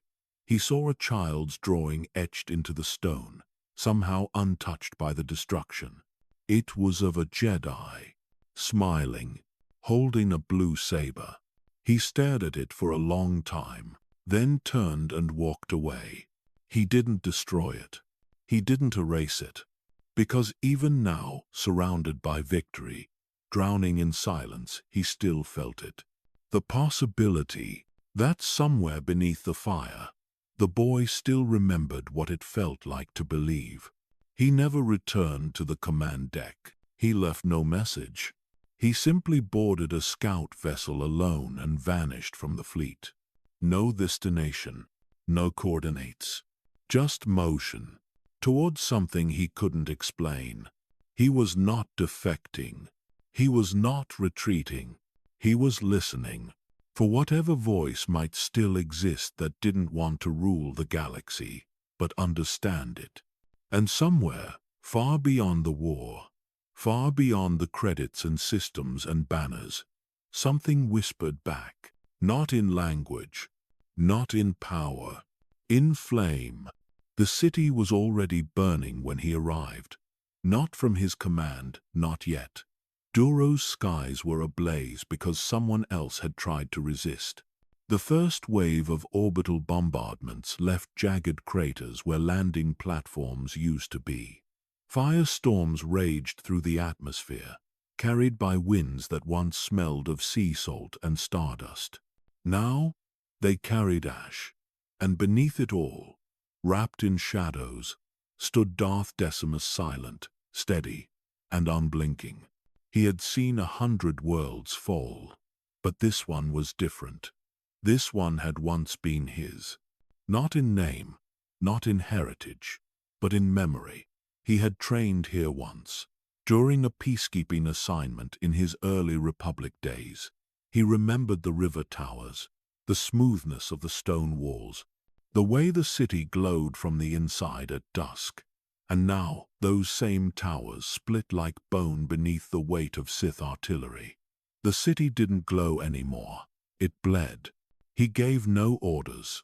They already knew. His fleet, his ground units, his infiltrators, they moved with precision, like machinery, like him. There were Jedi temples on Duro, old ones, neutral ones, sanctuaries meant to preserve memory, history, peace. That's what the surface resistance was built around. Jedi masters who refused to flee, civilians who believed in the myth of sanctuary. Decimus watched as those temples collapsed under focused strikes, each wave carefully calculated to cause silence first, then fear. The goal was never just conquest, it was erasure. And yet, as he watched the capital city crack open like glass beneath pressure, he didn't feel triumph or vengeance or even satisfaction. He only felt cold, like the fire couldn't reach him, like nothing could. Decimus moved through the city alone. His guards held position as instructed. No noise, no announcement. Just him cloaked in black, walking through streets that used to hum with life. Rubble shifted beneath his boots. The air carried no voices, just distant screams and the static hiss of collapsing towers. He passed the marketplace where Duro's artisans once displayed paintings drawn on silk sheets and vines. Nothing remained now but shredded canvas and smoke. A child's body lay curled near a broken column. He did not stop. There had been a time, long ago, when he might have, when his steps would have slowed, when something in his chest would have caught. But that time was gone. He had killed it himself piece by piece. On Ziost, on Ord Radima, on every world he was told to subdue. But Duro was where that silence finally echoed back. He entered one of the last standing temples. Its spires cracked, Its gates melted. Statues of forgotten Jedi heroes leaned sideways, their faces burned away. Inside, there was no resistance. Only memory. Scrolls scattered. Holocrons shattered. Time itself, undone. Decimus stood in the center of the temple, where once the Jedi had gathered to debate peace. He ignited his blade, not out of threat, but ritual. He carved a slow line into the stone beneath his feet, a symbol not of the Sith, but of finality. The act had no tactical purpose. It wouldn't be recorded in any report. But in his mind, this was the last burial. Not for the temple, not even for the Jedi, for himself. He left the temple the same way he entered, alone. The fires outside had grown louder, but he had grown quieter. Around him, the final stage of the purge had begun. No orders were needed. Every unit knew what to do. Duro would not survive the night, and neither would whatever was left of the man who remembered it. The purge did not sound like war. There were no speeches, no rallying cries, no thunderous charge. The destruction of Duro unfolded with quiet precision, like a procedure carried out by hands that no longer trembled. Streets were sealed. Power grids collapsed in sequence. Communications died first, not in panic, but in silence. That silence was intentional. Decimus had learned long ago that fear spread faster when people could not speak to one another, when screams had no witnesses, when the end arrived without warning or explanation. Duro was not meant to resist. It was meant to forget itself. Imperial units moved through the lower districts with mechanical discipline. Civilians were gathered, separated, processed. Those deemed useful were relocated. Those deemed dangerous were removed. No cruelty was necessary. Efficiency was enough. Above them, the city's floating districts fell from the sky. Massive habitation rings, once symbols of Duro's innovation, were disabled mid-hover. Their anti-grav systems failed simultaneously, sending entire neighborhoods crashing into the ocean below. The water burned as reactors ruptured beneath the surface, turning waves into fire. Decimus watched from the command spire. He did not look away. Reports flowed across his display casualty counts. Resistance pockets eliminated, Jedi sightings confirmed. Each one acknowledged, each one dismissed. The numbers meant nothing now. They were just confirmation. One report lingered. A Jedi enclave had activated its shielding field beneath the eastern district. Refugees had flooded inside. Masters and Padawans stood together, holding the barrier against orbital fire. They had requested negotiation. Decimus denied it. The strike was precise, focused. The shield collapsed inward, crushing everyone inside before the heat reached them. No survivors, no echo in the Force, just absence. That absence was what struck him most. Not the death, the emptiness afterward. As the night deepened, resistance ended. Duro did not fall screaming. It fell quietly, like something that had already accepted its fate. Fires burned lower, smoke thinned. The sky cleared enough to reveal stars again, cold, distant, unchanged. Decimus descended into the remains of the central district. There were bodies everywhere, soldiers, civilians, Jedi. It no longer mattered who was who. The ground was stained with the same ash, the same silence. He stepped over them without pause. A wounded Republic officer tried to speak when he saw him, tried to raise his head, tried to remember a name that might save him. Decimus ended it with a single motion, not out of anger, out of completion. He entered the remains of the Planetary Archive, a structure designed to preserve Duro's history. Its data vaults were cracked open, holorecords spilling into the air like ghosts. He watched as automated imperial programs erased centuries of art, law, and memory in minutes. The Empire would claim Duro had rebelled, that it had forced their hand, that order had been restored. But Decimus knew the truth. Duro had not been punished. It had been erased. And as the final archive collapsed into itself, something inside him went with it. Not a belief, not a fear, a limit. He no longer distinguished between mercy and weakness, between memory and liability, between life and obstruction. They were the same now. When the last transmission ended and the city went dark, Decimus stood alone amid the ruins. No triumph, no sorrow, no reflection, only stillness, the kind that followed a completed task. Duro was gone, and with it the last place where he had once felt human. The War Council hailed it as a success. Duro had been taken in less than 48 hours. Minimal Imperial losses, total neutralization of Republic forces, Jedi enclaves destroyed, infrastructure crippled beyond recovery. The Sith Empire's hold across the core had solidified like iron cooling in blood. But Decimus heard none of it. He sat alone in the command chamber while the celebration unfolded through holofeeds and military briefings. Officers smiled. Generals praised his efficiency. Even Sith Lords from the Dark Council took notice, nodding approval from behind veils of shadow and expectation. Yet, in that silence, Decimus felt the weight of something else. Not guilt, not doubt, but distance. The more he destroyed, the less he felt.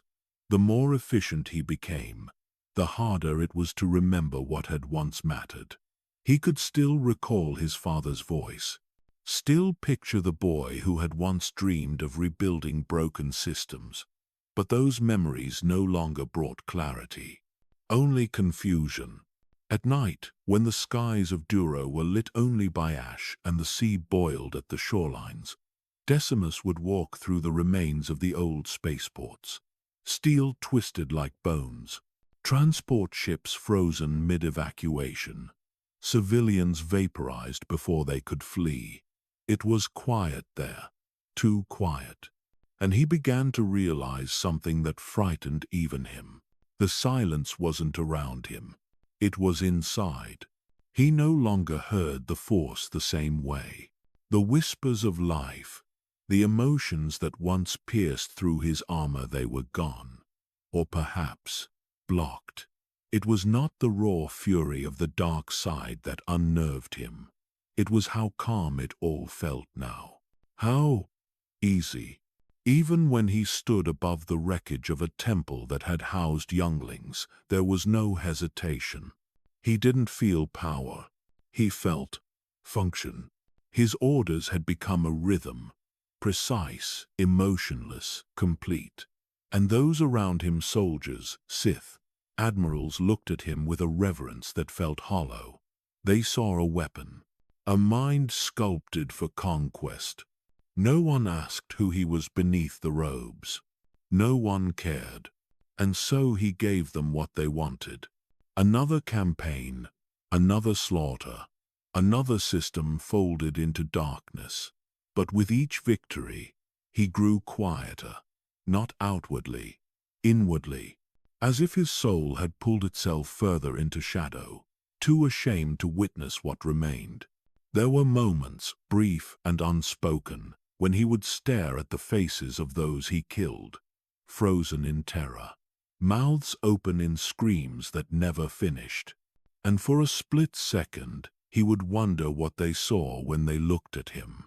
Not a Sith, not a man, just absence. Decimus began avoiding reflective surfaces. He rarely removed his armor anymore, not out of security, but because he didn't want to see what his own eyes had become. Duro was quiet now, no resistance cells, no hope of rebellion. The Empire had already begun installing resource extractors and surveillance outposts. History would record it as a strategic success. But for Decimus, it was something else. It was a funeral, not for Duro, for the version of himself that had still believed this path had meaning. That version had died here, not with fire, not with screams, but in silence.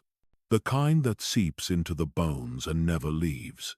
The kind that even the Force can't cleanse. And so he stood once more beneath the stars, helmet tucked beneath his arm, watching the planet he had turned to ash. No words. No pride. Just the hum of a warship drifting through the smoke, waiting for his next order. He was not the first Sith to take a world. But he was the first to walk away feeling nothing. The conquest of Duro had left the Republic reeling. The Jedi sent investigators, but found no survivors. The planetary archives were turned to slag. Entire cultural histories were gone, not stolen, just erased. What remained was a smoldering planet, orbiting a quiet star, watched only by Imperial satellites and broken moons. And Darth Decimus simply left. He gave no speech. He stood for no holonet transmission. He vanished into the folds of the fleet like a shadow slipping between stars.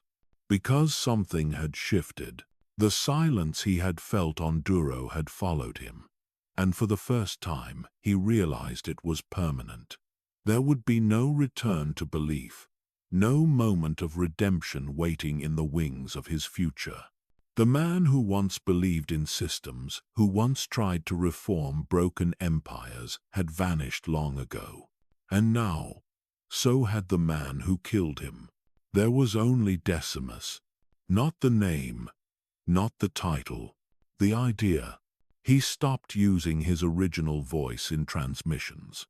From this point forward, all his commands were issued through vocoders. Distorted, cold. He changed the way he walked, slower, more mechanical.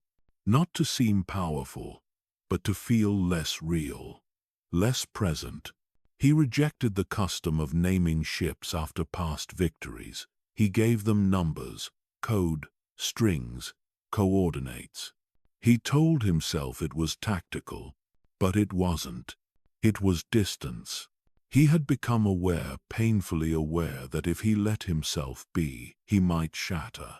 The armor wasn't for protection anymore. It was containment.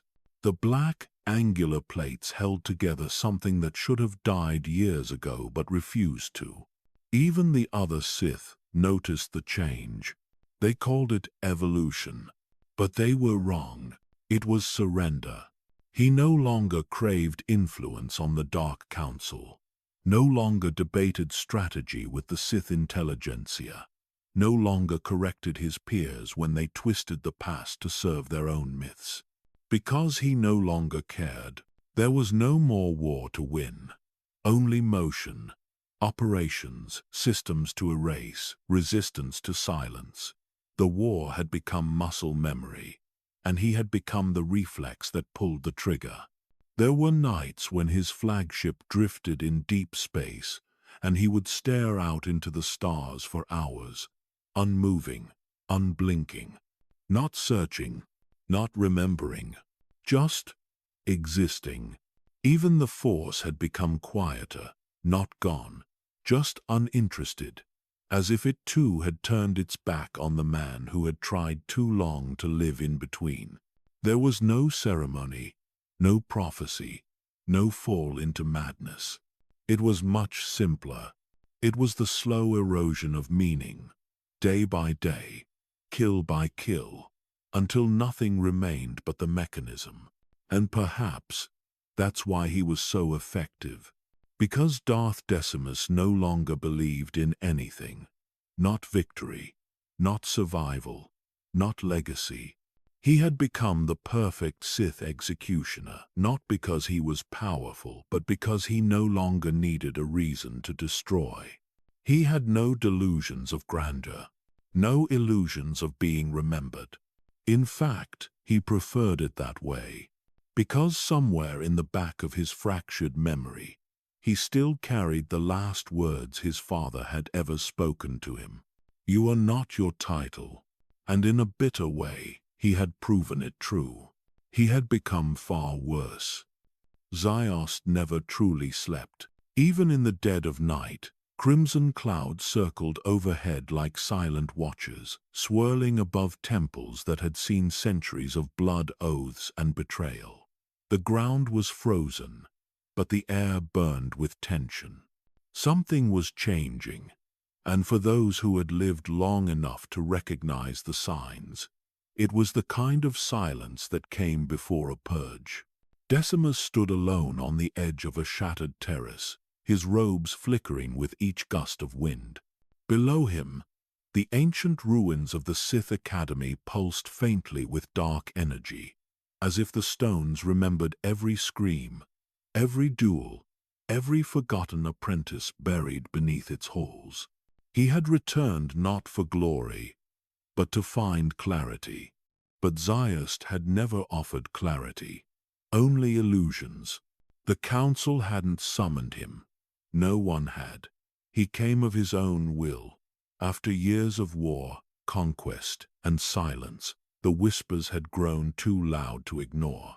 They spoke of shadows behind the throne, of Sith lords who had once bowed their heads now meeting in secret chambers, of missing messengers, broken alliances, promises that vanished as fast as they were made.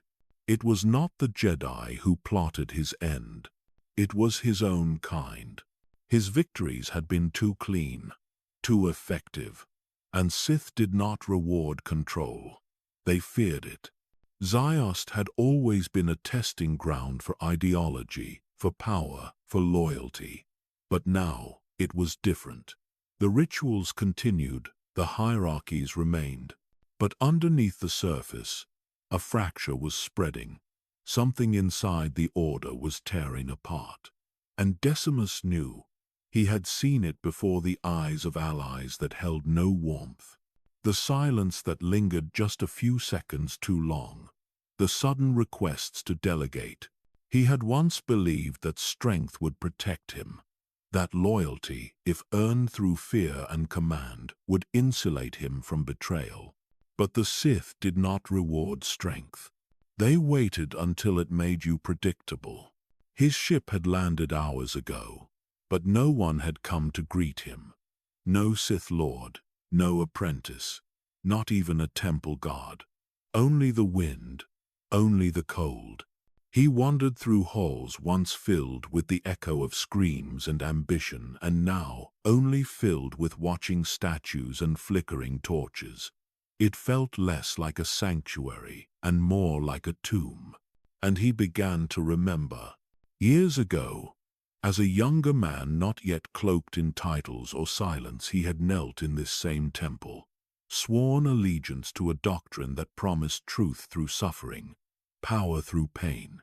He believed in it once, not because he loved cruelty, but because he thought the fire would purify him.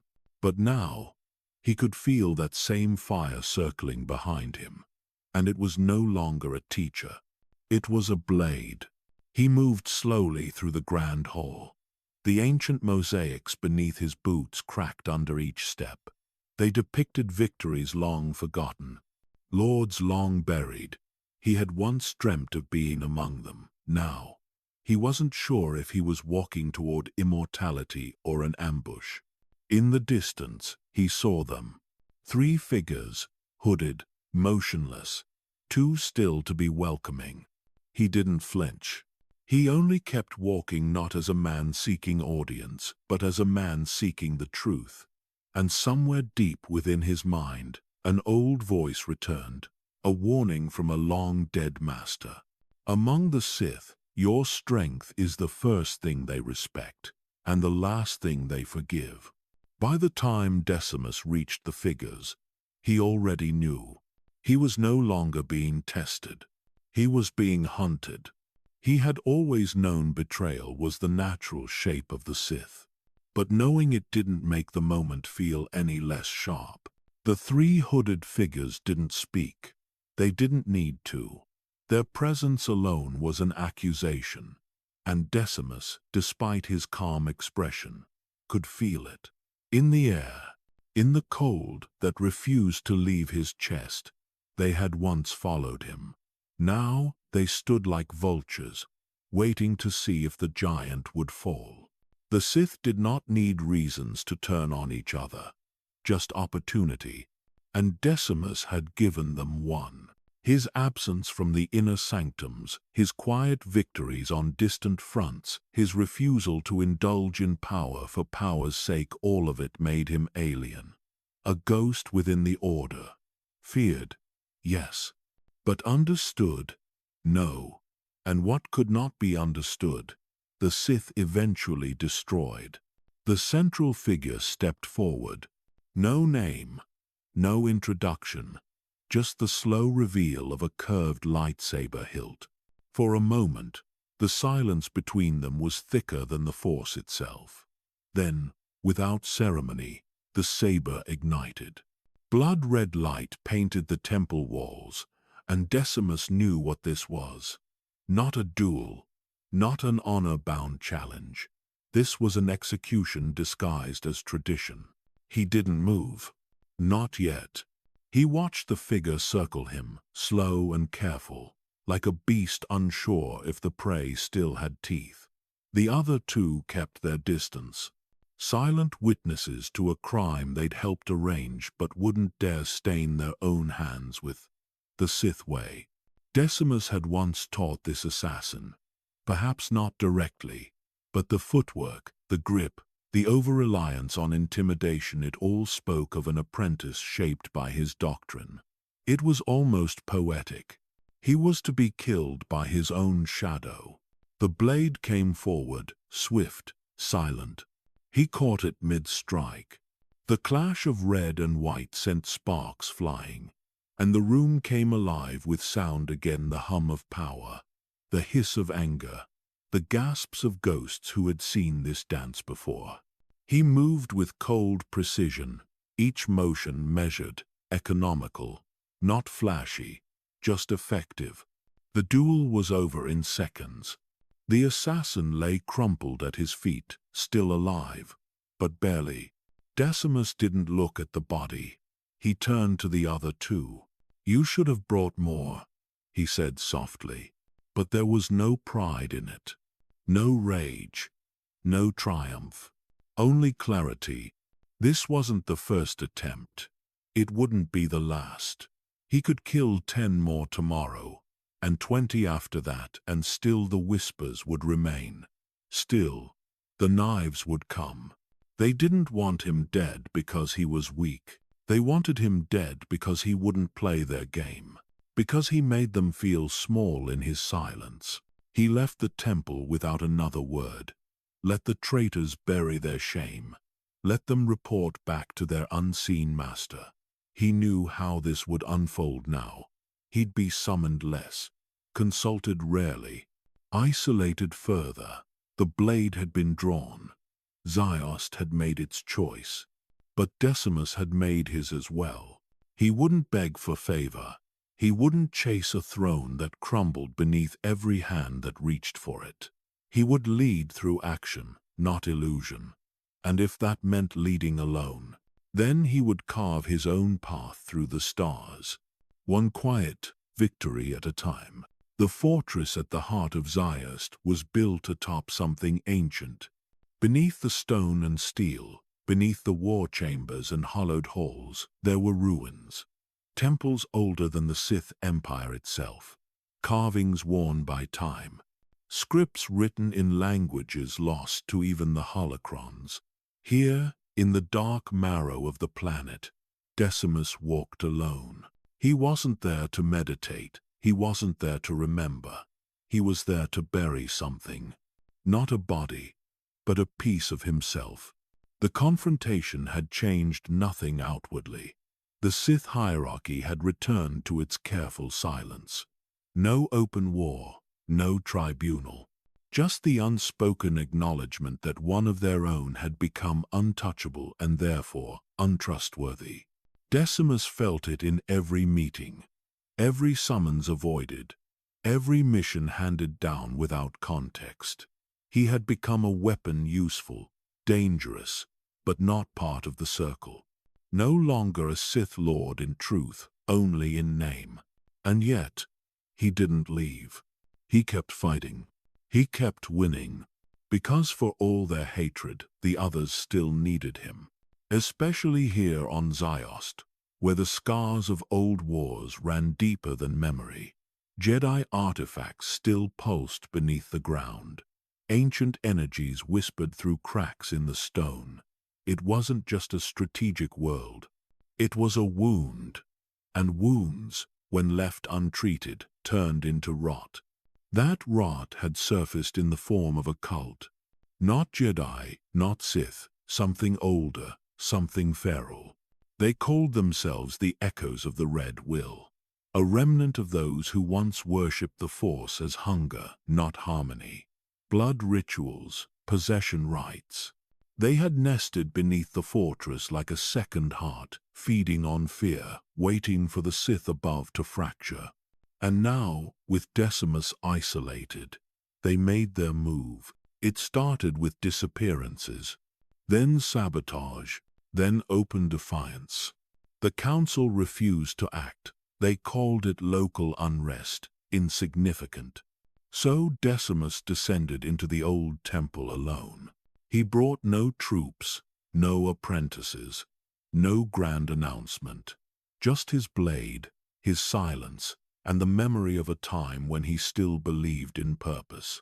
The corridors were tight, the walls breathing with the weight of centuries. The air smelled of blood and incense. Shadows moved without sound.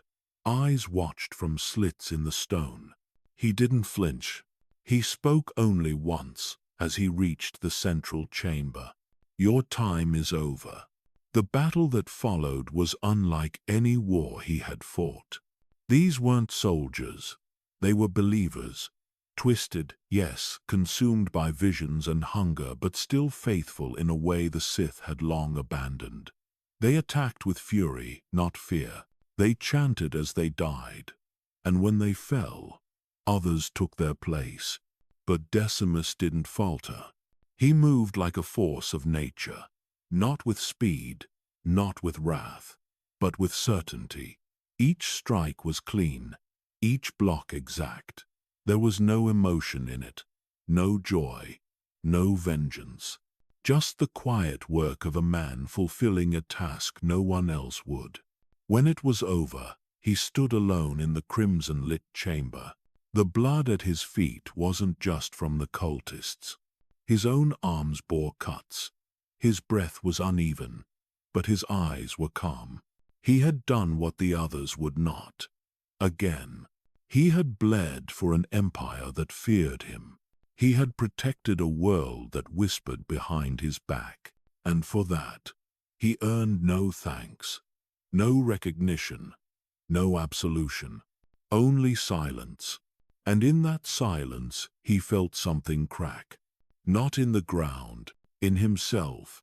When Decimus emerged from the depths of the ruined temple, the sun of Ziost had already set.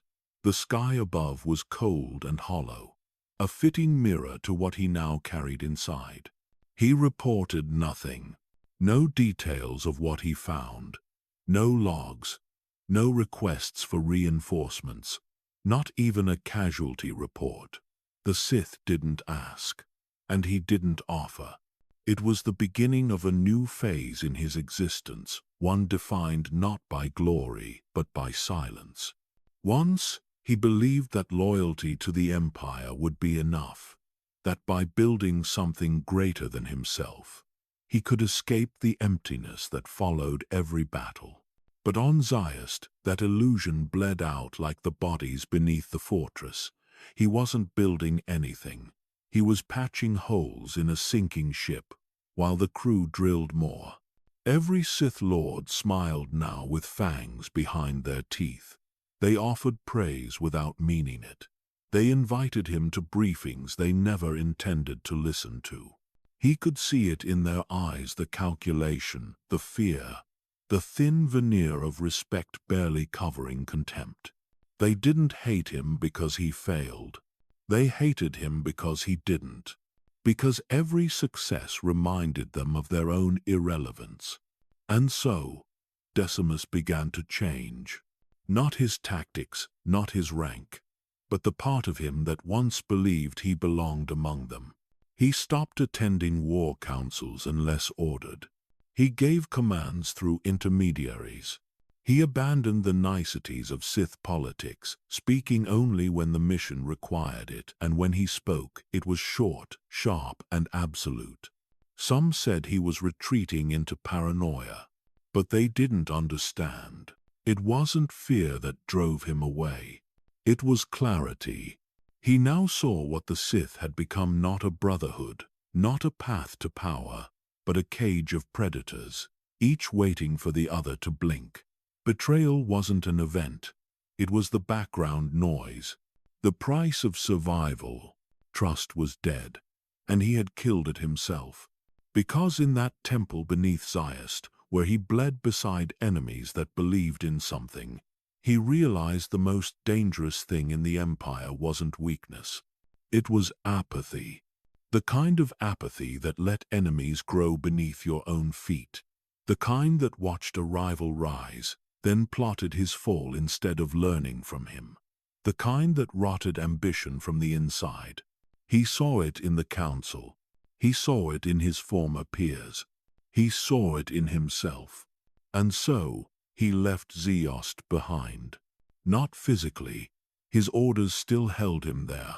But mentally, spiritually, he disconnected. He stopped expecting recognition. Stopped hoping for understanding. He became a blade without a hilt, pointed in whatever direction the Empire chose, until the moment he chose to turn it inward. For now, he still obeyed, still fought, still won. But the man who once fought for unity, for structure, for the vision of a Sith empire that could outlast war, that man no longer existed. What remained was a shadow, a general with no cause, a protector with no faith, a Sith Lord who trusted no one and no longer cared if anyone trusted him.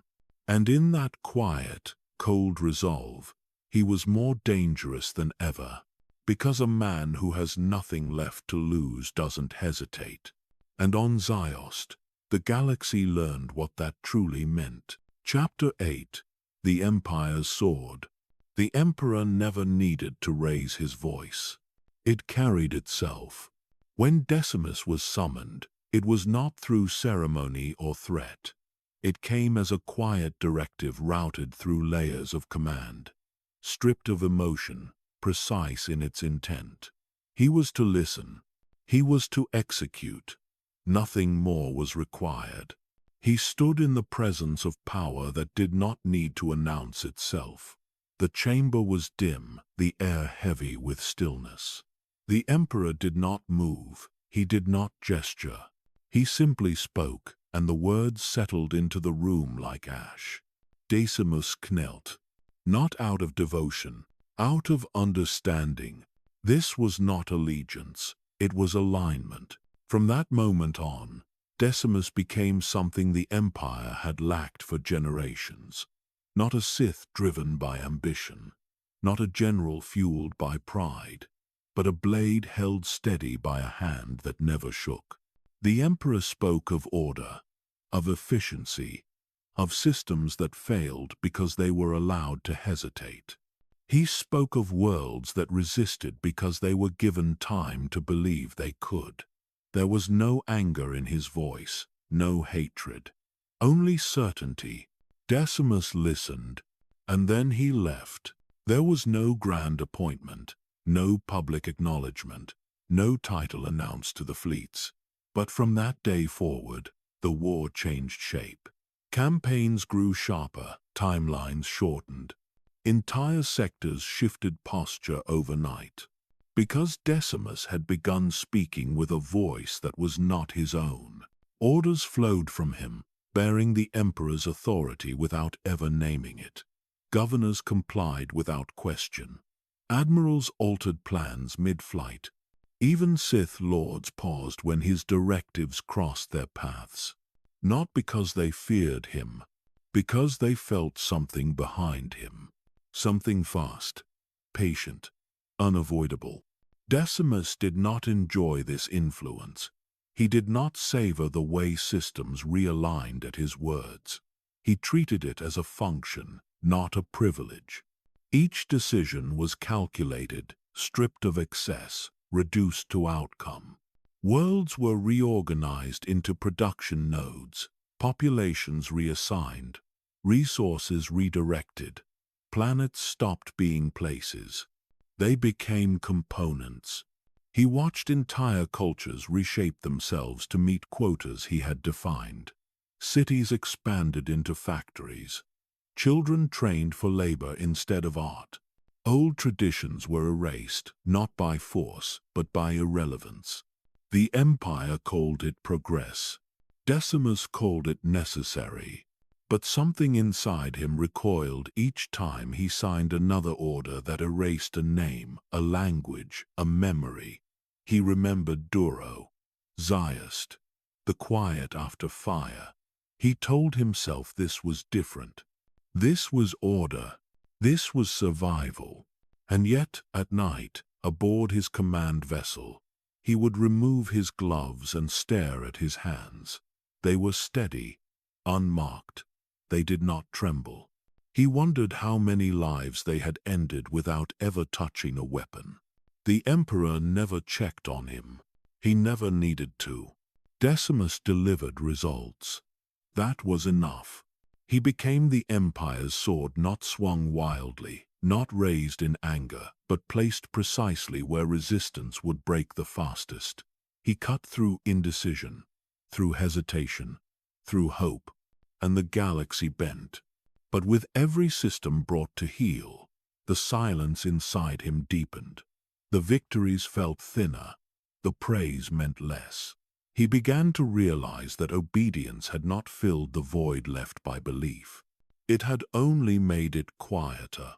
The Emperor's voice echoed through him, now calm, absolute, unyielding, and Decimus carried it forward, world by world, order by order.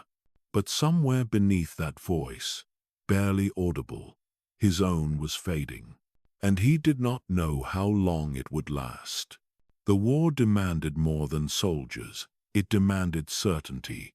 Decimus had learned early that men could not be trusted with too much choice. Pride made them unpredictable. Emotion made them slow. So he turned to what could be controlled machines. Droids did not hesitate. They did not question. They did not grieve. At first, they were used only in support roles. Automated logistics, maintenance, targeting systems. But as Decimus shaped the war effort, he began to see patterns. Human officers hesitated before bombarding civilian zones. Infantry faltered when facing children with rifles. Loyalty weakened when morality crept in. He didn't condemn them for it, but he could not allow it either. The first shift came quietly. Frontline units were reinforced with droids programmed not for combat skill but for obedience. They executed without pause. Their programming made them crueler than intention ever could. And they never disobeyed. Worlds that resisted fell faster under their boots. Occupied systems became quieter, not through diplomacy, but because fear spread more efficiently when it wore metal skin. Factories across Balmora and Yagdul were retooled. Flesh was removed from the equation. The Empire no longer needed living volunteers. It needed output.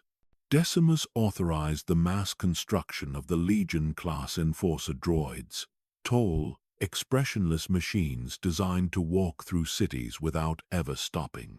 They did not sleep. They did not speak. They simply followed the last command until nothing moved. He watched them from command towers as they marched across starports and settlements. Every footstep synchronized, every shot precise. There was no ceremony, no war chants, just silence and flame. Even the Sith around him began to feel uneasy. These were not the passionate warriors of Korriban. These were not apprentices vying for supremacy.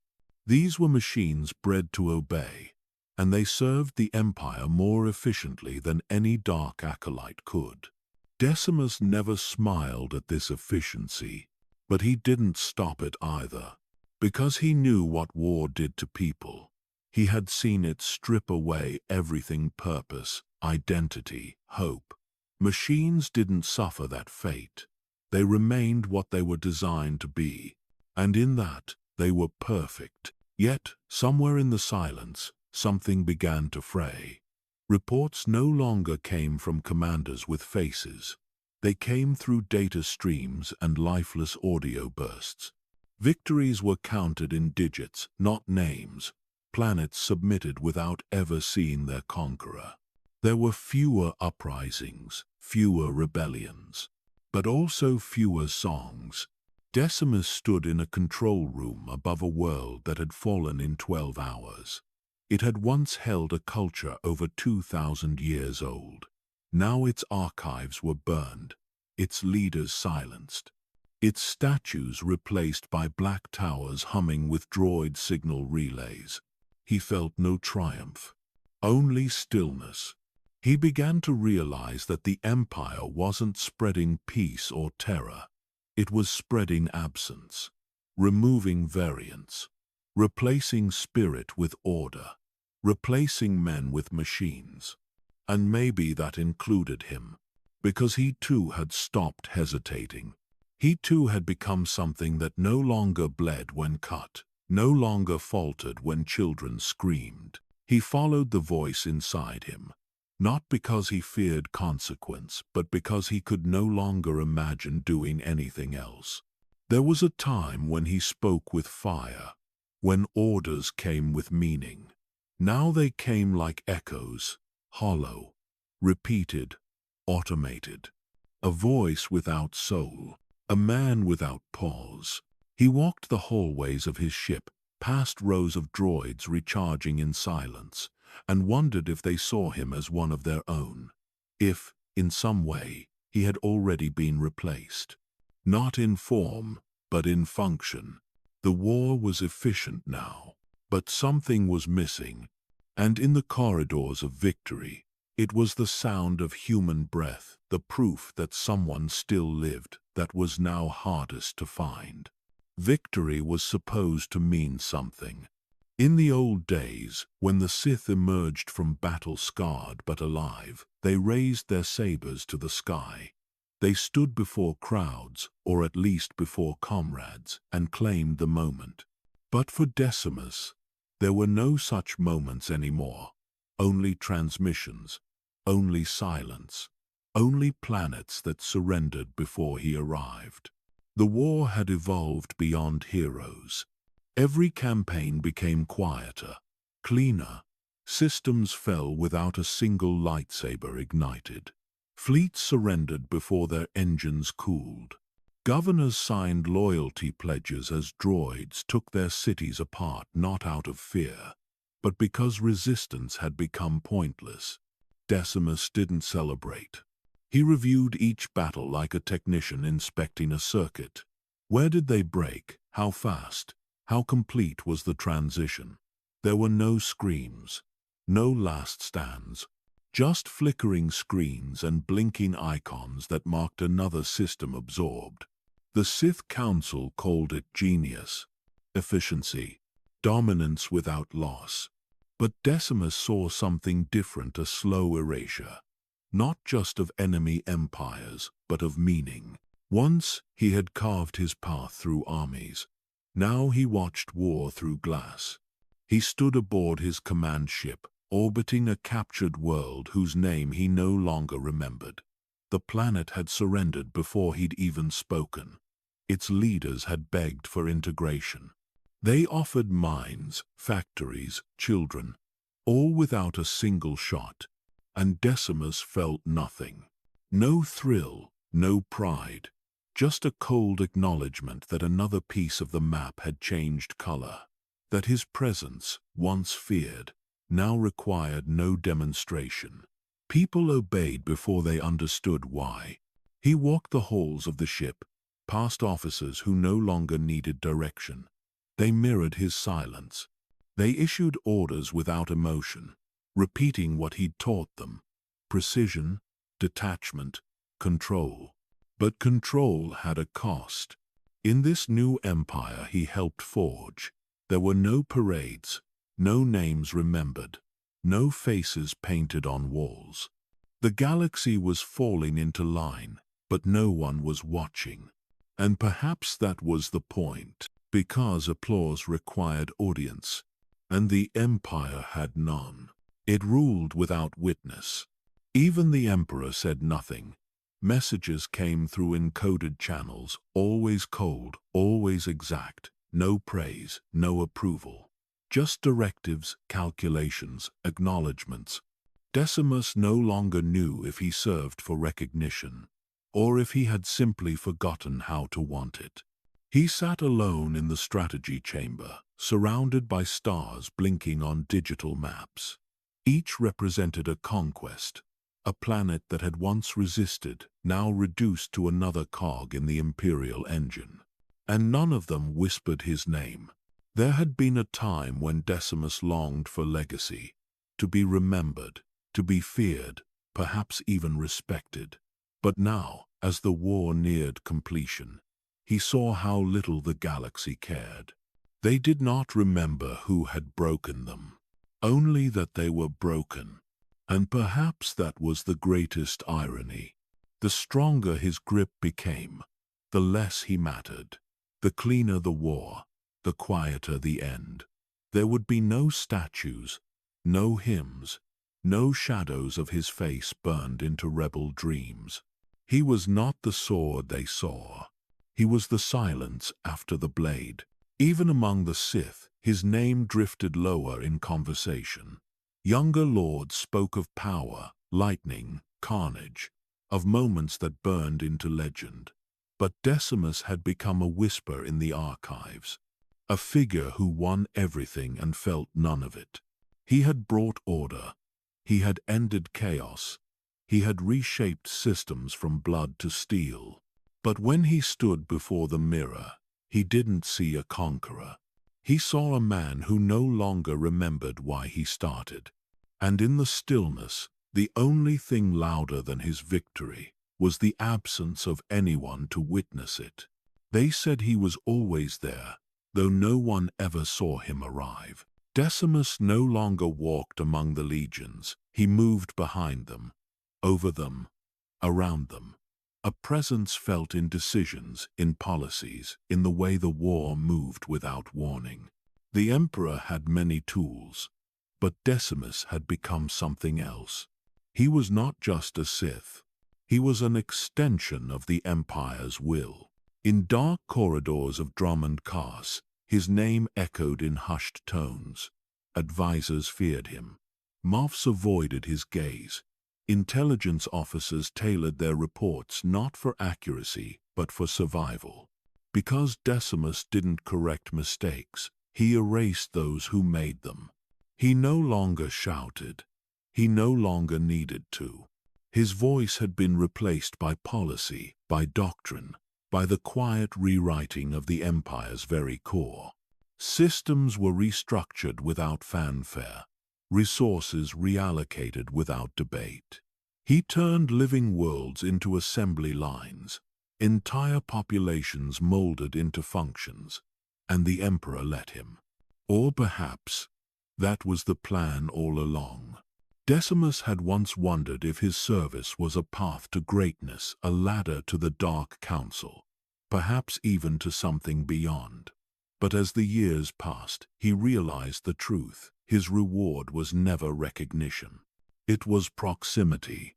He was allowed to stand close, not beside the Emperor, not equal, but near enough to be useful. Others vied for glory, for thrones, for titles, for the right to scream their name into history. Decimus remained silent. He outlasted them all. Because while others fought for power, he built systems no blade could undo. Empires of structure, networks of control. His legacy was not in flame or fear. It was in the invisible architecture of domination. The empire was no longer a tree of ambition. It was a machine, and he was the engineer. He visited the throne only twice a year. Each time, the chamber remained quiet. The emperor never moved, never spoke, only listened. And Decimus delivered results. Maps updated, resources extracted, systems restructured. He left with no instructions. Because the emperor did not give them, he expected obedience. Decimus provided more. He gave foresight. He gave outcomes. He gave a future without questions. And yet, in the quietest hours, Decimus sometimes wondered if he was still a man or just a shadow wearing armor. He had not touched a lightsaber in years, had not ignited his blade in anger or desperation. His war had moved past weapons, past battles. He killed with orders. He conquered with numbers. But something inside him missed the sound, the hum of plasma, the clash of wills, the feeling of being present, of standing before a choice and knowing it mattered. Now, his life was lived in sealed rooms and cold data. And the Sith he once stood beside had all vanished into memory or dust. They had chased glory. He had outlived it, and in doing so, became invisible. He walked through the imperial citadel one evening, alone, unguarded. No one stopped him. No one bowed. They didn't recognize him anymore. He had become part of the building, a function, a ghost in black robes who passed like wind through metal halls. And perhaps that was what the emperor wanted. A servant who had no identity, no hunger, only function. But Decimus remembered. Somewhere deep beneath the silence, he remembered Zayast. He remembered blood. He remembered screaming. He remembered being alive. And he wondered if the galaxy he helped build, this perfect, obedient, flawless machine, was worth the pieces of himself he had lost. He stood at the edge of the citadel's upper platform, watching the storm clouds shift above Cast City. No one stood beside him. No one called his name. And as lightning split the sky, Decimus finally saw his reflection not in a mirror, but in the empire itself. It was cold, it was powerful, and it was alone. The emperor no longer spoke. Across the stars, Sith lords whispered among themselves. Some claimed he had transcended into a deeper plane of the Force.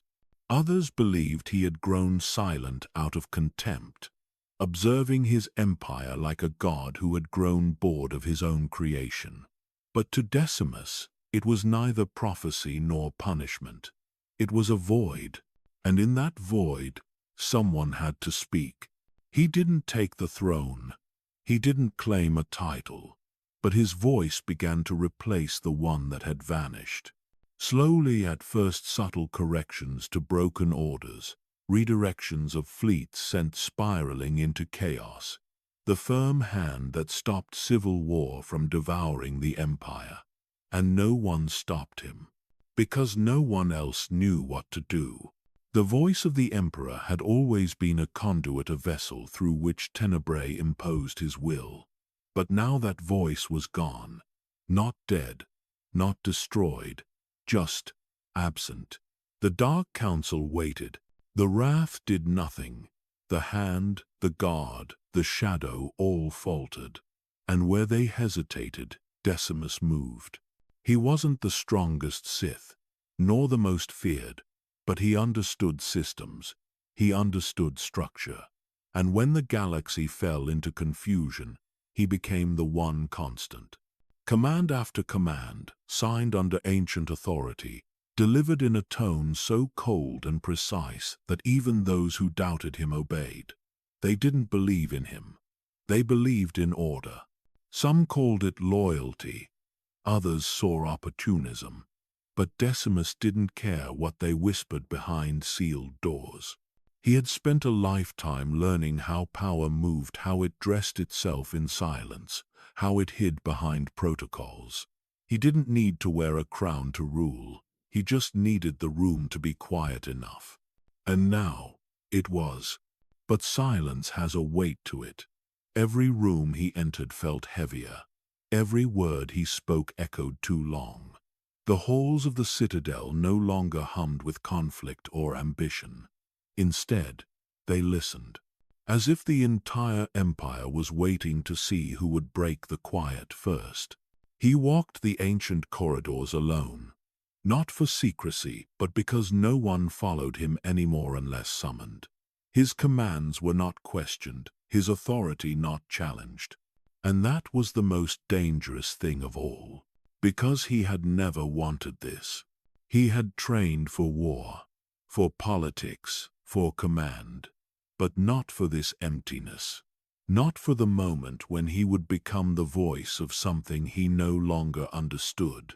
The emperor had vanished, and in his absence, Decimus was beginning to forget what obedience had once felt like.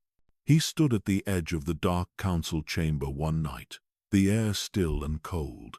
He could still hear the phantom debates that had once raged here, arrogant claims, threats wrapped in protocol, victories carved into the floor by bloodied boots.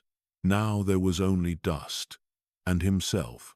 When the throne went silent, he filled it with decisions, with war plans, with structure, but he could not fill it with purpose.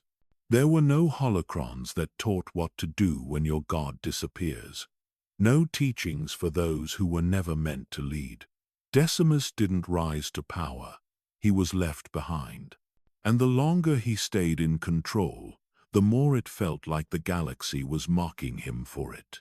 Not with rebellion, not with collapse, but with obedience. Every system that complied, every general that saluted, every campaign that succeeded, it all felt like a betrayal of something he couldn't name. The empire moved forward because of him, and yet every step forward felt like a descent into something hollow. The silence hadn't lifted. It had only learned to wear his voice. The orders didn't come from a throne. They came from a desk buried beneath war maps and transmission records, from a man who barely slept, who spoke without tone, who never raised his voice.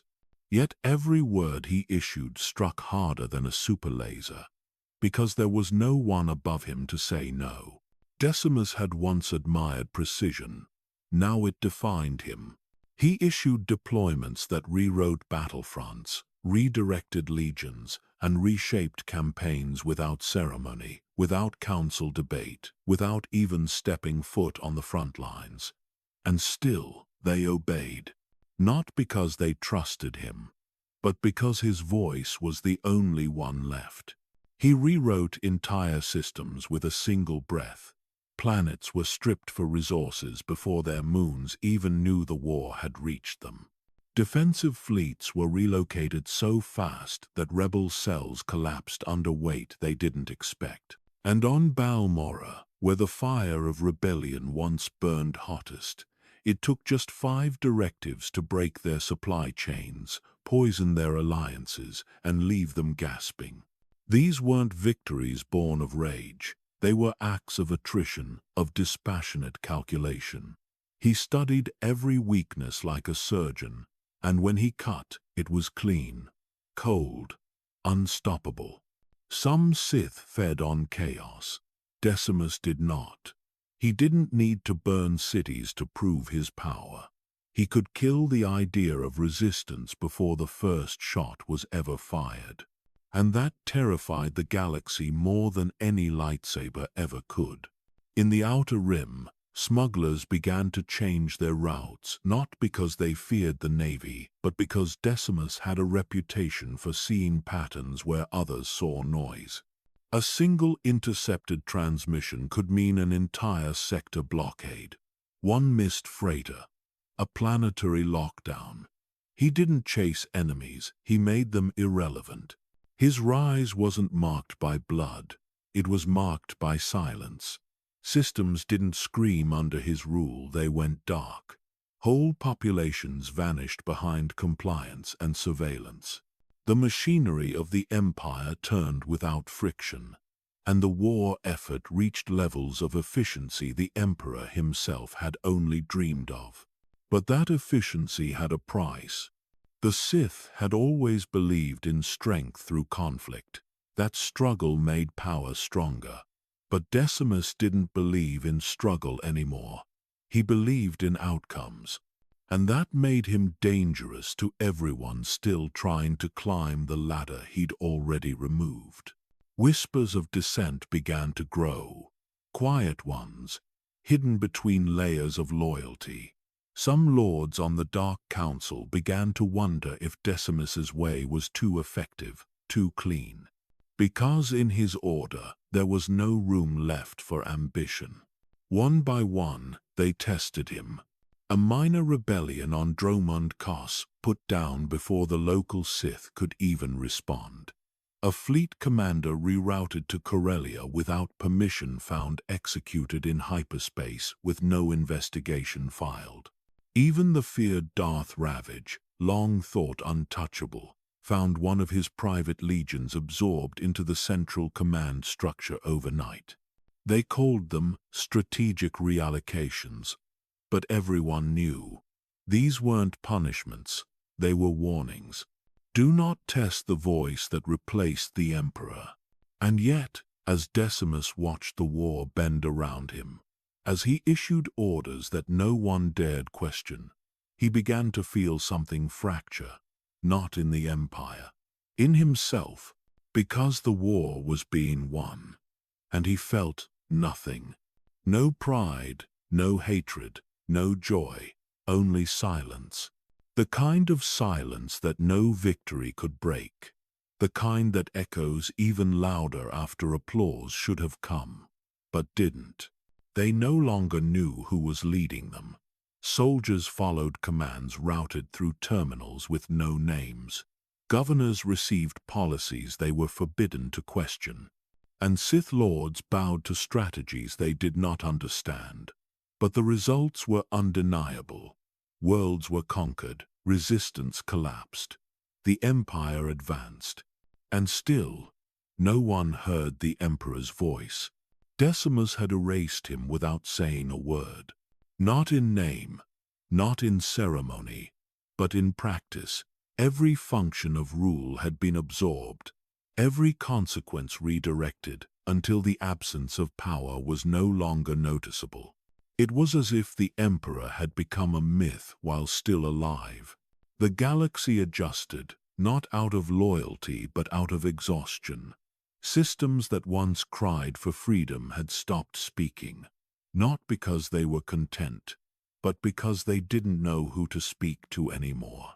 The machinery moved so efficiently, so precisely, that rebellion no longer had a target. It wasn't just the Jedi who vanished from the maps. It was hope, culture, identity. Whole sectors began to feel like shadows of themselves, unified, obedient, and hollow. Some thought it was the Emperor's design, that this was his ultimate vision of galactic peace through control. But others began to suspect the truth, that the Emperor was gone, and someone else had taken the wheel.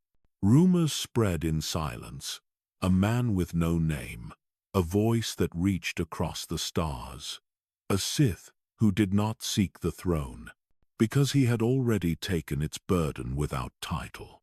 Some whispered he was a machine. Others believed he was the Emperor's clone, perfect and obedient. But all agreed on one thing. Every line of command led back to him. Decimus didn't respond to the rumors. He didn't need to. They served him. Fear was more efficient than loyalty. Confusion more effective than inspiration. As long as the galaxy stayed unsure, it stayed compliant. But within the dark chambers of his own war rooms, Decimus sat alone. There were no advisors, no apprentices, no celebrations, only silence, broken by the occasional data burst from the front lines. And even those began to blur. Worlds fell with such speed that he stopped recording the names. Victories stacked until they lost meaning. Each success brought less relief, less satisfaction, because the questions started to grow. Who was he winning this war for? Why did he still feel the Emperor's shadow, even in his absence? And most of all, what remained once the war was done? He found no answers in the data, no clarity in the screams of broken systems. He had silenced the galaxy, and in that silence, his thoughts became louder. They weren't memories, they were echoes, moments of the boy he used to be, of the senator's son, of a life lost in ambition, of lessons he never asked for, of titles he never claimed. He had risen without fanfare, controlled without coronation, but the burden pressed heavier than any crown, not because of its weight, but because there was no one left to share it. He hadn't just erased the Emperor, he had erased everyone. And somewhere beneath the mask of command, he began to realize he couldn't hear his own voice anymore. Only the silence that answered back. It began at night, or whatever passed for night aboard the flagship, when the stars blurred outside the viewport and the hum of the engines was the only sound left. That's when the silence became unbearable. That's when his thoughts refused to stay buried. He would sit alone in the command chamber, data streams flowing across the holotable, but his eyes never moved. His orders were already in motion, his fleets already in position, his will already encoded into the machines that ran the war. And yet, he stayed awake, not out of vigilance, but because of a voice, quiet, familiar, and cruel. It was not the Emperor's voice. It was his own. It spoke not in commands but in questions. Did any of this matter? Had anything truly changed? Or had he simply become the same tyrant he once pretended to obey? He tried to silence it with numbers, projections, forecasts of galactic unity, but data could not drown doubt.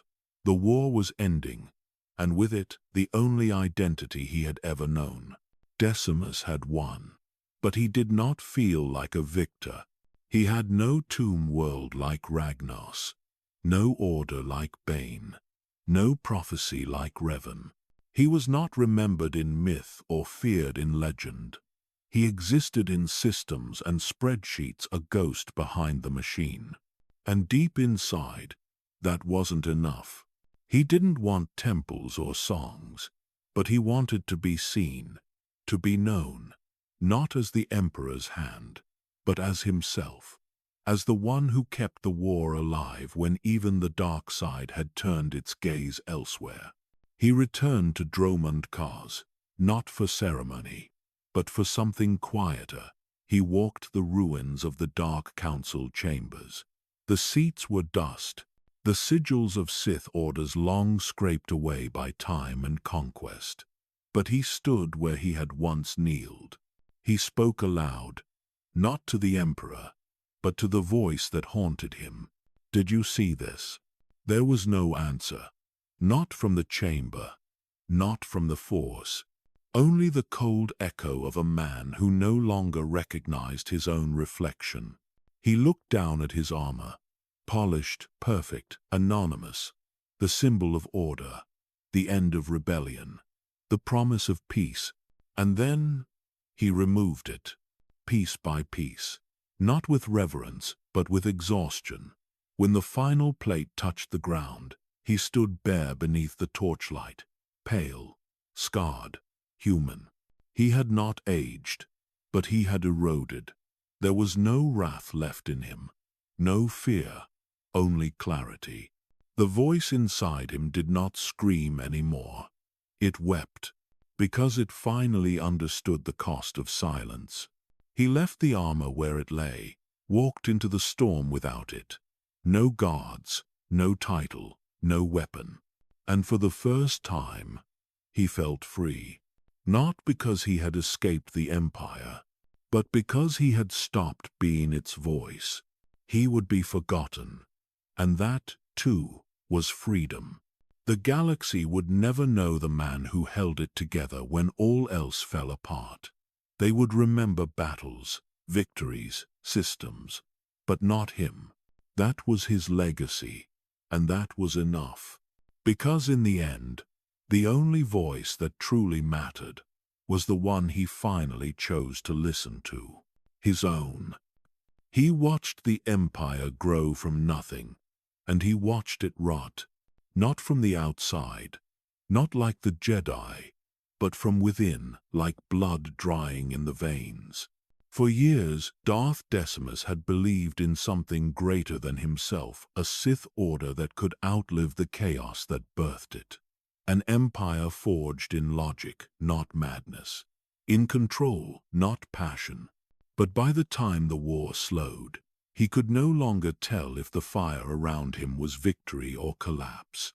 The Emperor had gone silent, not in voice that would have been merciful, but in will. Orders still came, doctrines still changed, but something inside the Empire had shifted. The precision, the vision, the cold but focused design behind every conquest, it was fading. And what replaced it was something Decimus couldn't understand. Wild directives, purges without reason.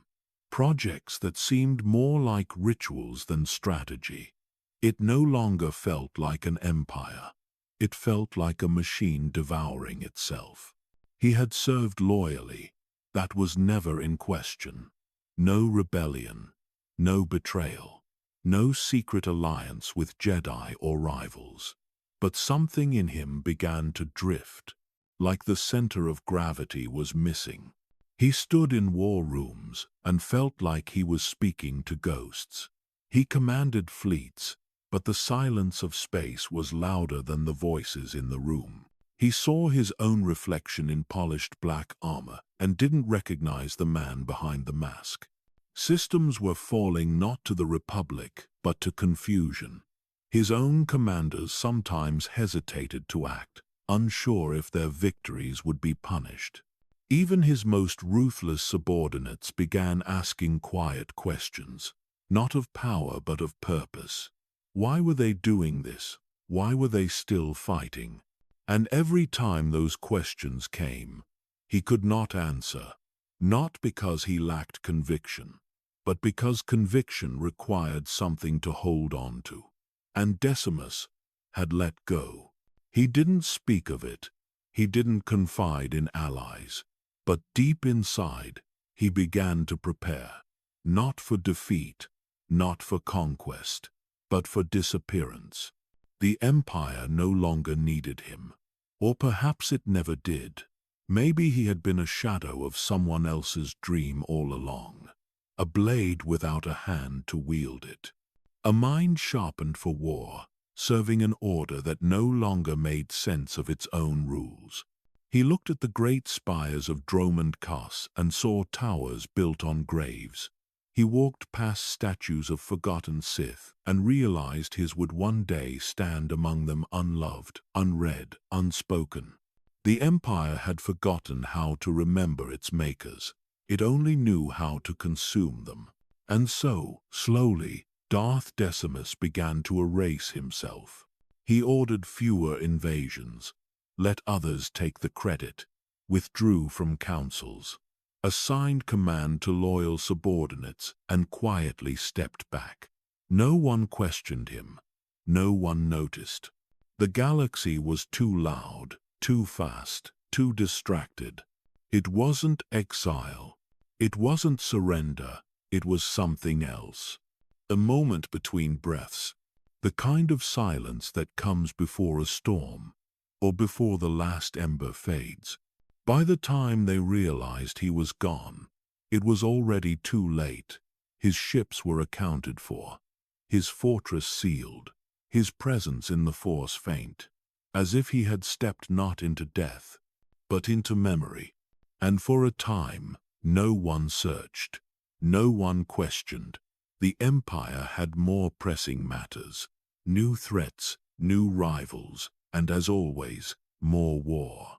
But beneath all that chaos, something remained, a whisper, a trace, not of a Sith who had failed, but of one who had chosen to disappear before the empire he built could destroy itself with him inside it. He left nothing behind. No farewell, no body, no warning. Just an empty corridor outside his private chamber, the door sealed by codes no one ever cracked. Most believed he had died. Others assumed he had been executed. But the truth was stranger than both, because in one of the oldest vaults beneath Car City, a single data chip remained, buried beneath dozens of locked archives, untouched by war, unread for years. It wasn't labeled, it bore no Sith crest, no sign of what it contained, but it pulsed faintly with a presence in the Force, a residual shadow, like something trapped in glass. Few ever found their way into those depths. Even fewer came out speaking of what they saw. But one of them, decades later, described the feeling with a single word: ruin.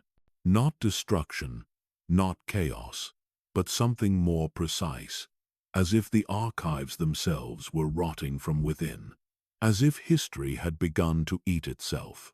The message was short, no name, no timestamp, just a voice, flat, tired, cold. But the voice was unmistakable to those who had heard it before. The voice of Darth Decimus. "If power must be taken," he said, "let it be earned in fire." Then silence. No further words. No explanation. No context. As if the entire weight of a life had been poured into that one final sentence. Most who heard it dismissed it. Some said it was a warning. Others thought it was a trap. But a few, the ones who truly understood him, knew what it meant. It was not a challenge. It was a prophecy. A declaration that the Empire had lost its way, and that whatever came next would have to fight to deserve its existence. He didn't leave an army. He didn't leave a legacy. He left a standard, a line drawn in ash. And for decades it remained buried. But archives don't sleep forever. When the Empire fractured, when rival Sith began claiming their own dominions, some sought out the old records, hoping for weapons, for secrets, for lost teachings. And in that search, Decimus's voice returned, not as a rallying cry, but as a mirror, a reflection of what the Sith had become. Some began to fear the message, because it meant the Sith were being watched, not by the Jedi, not by enemies, but by one of their own. A shadow too disciplined to die, too patient to be forgotten.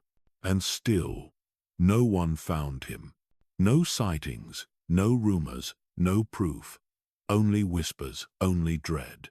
Some claimed to feel a presence on distant moons.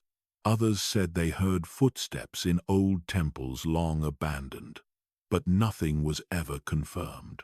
Every time someone went looking for him, they came back changed, quieter, more careful, as if the darkness had looked back at them and passed judgment. There were theories that he had sealed himself in stasis, that he was testing them, that he was building something new in the outer reaches of space. But they all missed the truth. He wasn't hiding. He was waiting. Waiting to see if any Sith would rise above the madness, above the ego, above the noise. Waiting for a fire worthy of carrying his voice forward. Because in his final act, Darth Decimus had done what few Sith had ever done.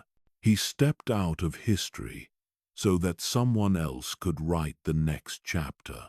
But the data chip remained. and so did the words, "If power must be taken, let it be earned in fire." And across the archives of the Empire, that sentence sat like a warning, untouched, unread, and burning. The Sith understood conquest. They understood betrayal, ambition, hatred. But they never understood him. Not really. Decimus had never spoken much in council. He never competed for glory, never demanded titles, even when he earned them. He watched, he waited. He executed the Emperor's will with frightening precision, and then vanished the moment power began to rot from the inside. So, when his final message surfaced, no one knew what to do with it. If power must be taken, let it be earned in fire. They quoted it in halls, etched it into walls, whispered it like a puzzle, but they didn't live by it, because they didn't know how. Fire was something they caused, not something they passed through. Pain was something they inflicted, not something they endured. And Decimus had meant something far more costly. The message wasn't a doctrine, it wasn't a lesson, it was a rejection of what the Sith had become. Not a brotherhood, not a hierarchy, a swarm. Loud, hollow, burning from both ends. And he had chosen to step away before it consumed him. Some believed it was a coded challenge, that somewhere in the unknown regions, Decimus had built a fortress, a crucible waiting to test any Sith who dared to find him.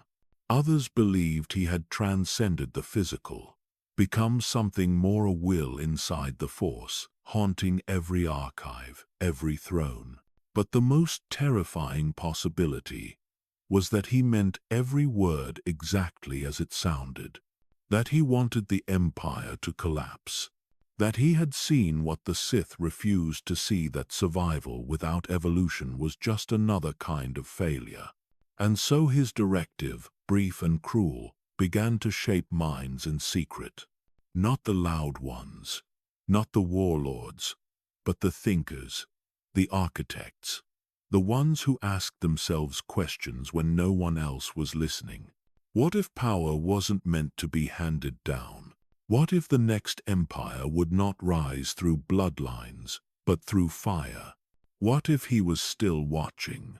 Some searched for proof. Holograms, recordings, temple fragments in uncharted sectors. But Decimus had erased his trail perfectly. Only his decisions remained. 100 campaigns carried out with surgical cruelty, invasions that broke enemies without ever making Decimus visible. It was as if the war itself had been his mask, and that mask had never cracked. Which is why no one trusted the directive. Because to believe it, truly believe it, meant that everything they built might be tested, measured, burned. And not by Jedi, but by one of their own. In time, a small sect formed. Not followers, not loyalists. Interpreters. They believed Decimus had become something more than a Sith, that he had peeled away the titles, the doctrines, even the Force itself, and reduced the path to its rawest form. Endure the fire, or be unworthy. They carried his message like a blade, sharp, clean, silent. They infiltrated military academies, sat on backwater councils, waited for the Empire to fracture, as it always did. And when it did, they moved, quietly, surgically. No banners, no names, just the fire. And in that fire, the directive whispered louder. Because Decimus hadn't written a prophecy, he had lit a fuse. One that burned across generations, across false emperors and failed uprisings. One that left no mark until the final moment, when someone stood at the edge of history and decided to earn what others had stolen. The directive remained unchanged, but the question it carried grew heavier. Who would survive the fire? And would Decimus still be there, waiting? He was never seen again. Not truly. The man once called Decimus left no grave, no farewell, no battle to mark his end, only silence. And in that silence, his shadow grew. For decades, archivists scoured the imperial record for his final movements. Some traced him to the deep core. Others believed he fled to the ruins of Malachor. There were sightings, rumors, a figure in dark robes moving through ancient vaults, a silent observer during planetary sieges. None were confirmed, none were denied. And that was the point. Decimus did not want to be found. He wanted to be felt. Like a wound that never healed. Like a ghost standing just behind power, watching who claimed it and how. The Sith moved on, as they always did. New lords rose. New wars began. The directive faded into myth. But something strange happened in its absence. Sith, who had never spoken of Decimus, began to act like him. They took no apprentices. They refused seats of honor. They led from the shadows, not for fear, but as if they were being judged. As if he still walked among them. Some began to call him the silent directive. Others simply the watcher. No holocron bore his name. No statue honored his legacy. But in moments of decision, when power hung in balance, his presence was felt. Not a person, a question. Had they earned it? The Jedi, too, had begun to whisper. During the Purge, some masters claimed they sensed a second darkness, one colder than the Sith, one without hunger or rage. Just purpose, focus, observation. It never struck, it never spoke, but it never looked away.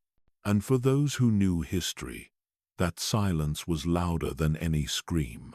Legends say that when the last war ended, when the Sith were thought extinguished, and the galaxy breathed in fragile peace, a single man visited the ruins of Dromund Kaas. He wore no armor, spoke no words. He walked among the broken temples, the scorched banners, the scattered ashes of an empire that had destroyed itself. And in the heart of the dark storm, he knelt, not in mourning, not in grief, in judgment. No one approached, no one dared, because some part of them, buried beneath fear and history, believed the war had not ended, that it had simply entered a new phase. Akiata won, and if Decimus was truly still alive, then it meant the final test had not yet come. It meant that everything, every throne claimed, every army raised, was temporary until someone proved themselves through fire. The question remains unanswered. Did Decimus die in exile? Did he become something more? A final Sith without a name, without a master, without even the Force, only the weight of history and the clarity of silence? Or did he walk away because he already knew the answer? That no one was worthy, that no one ever would be, and so he waits. Not in a tomb, not in legend, but in the spaces between power, in the choices made when no one is watching, in the fire endured without promise of reward. He is not gone. He is only quiet. The directive still echoes. And somewhere, in the shadows of forgotten empires, the son of a senator still watches.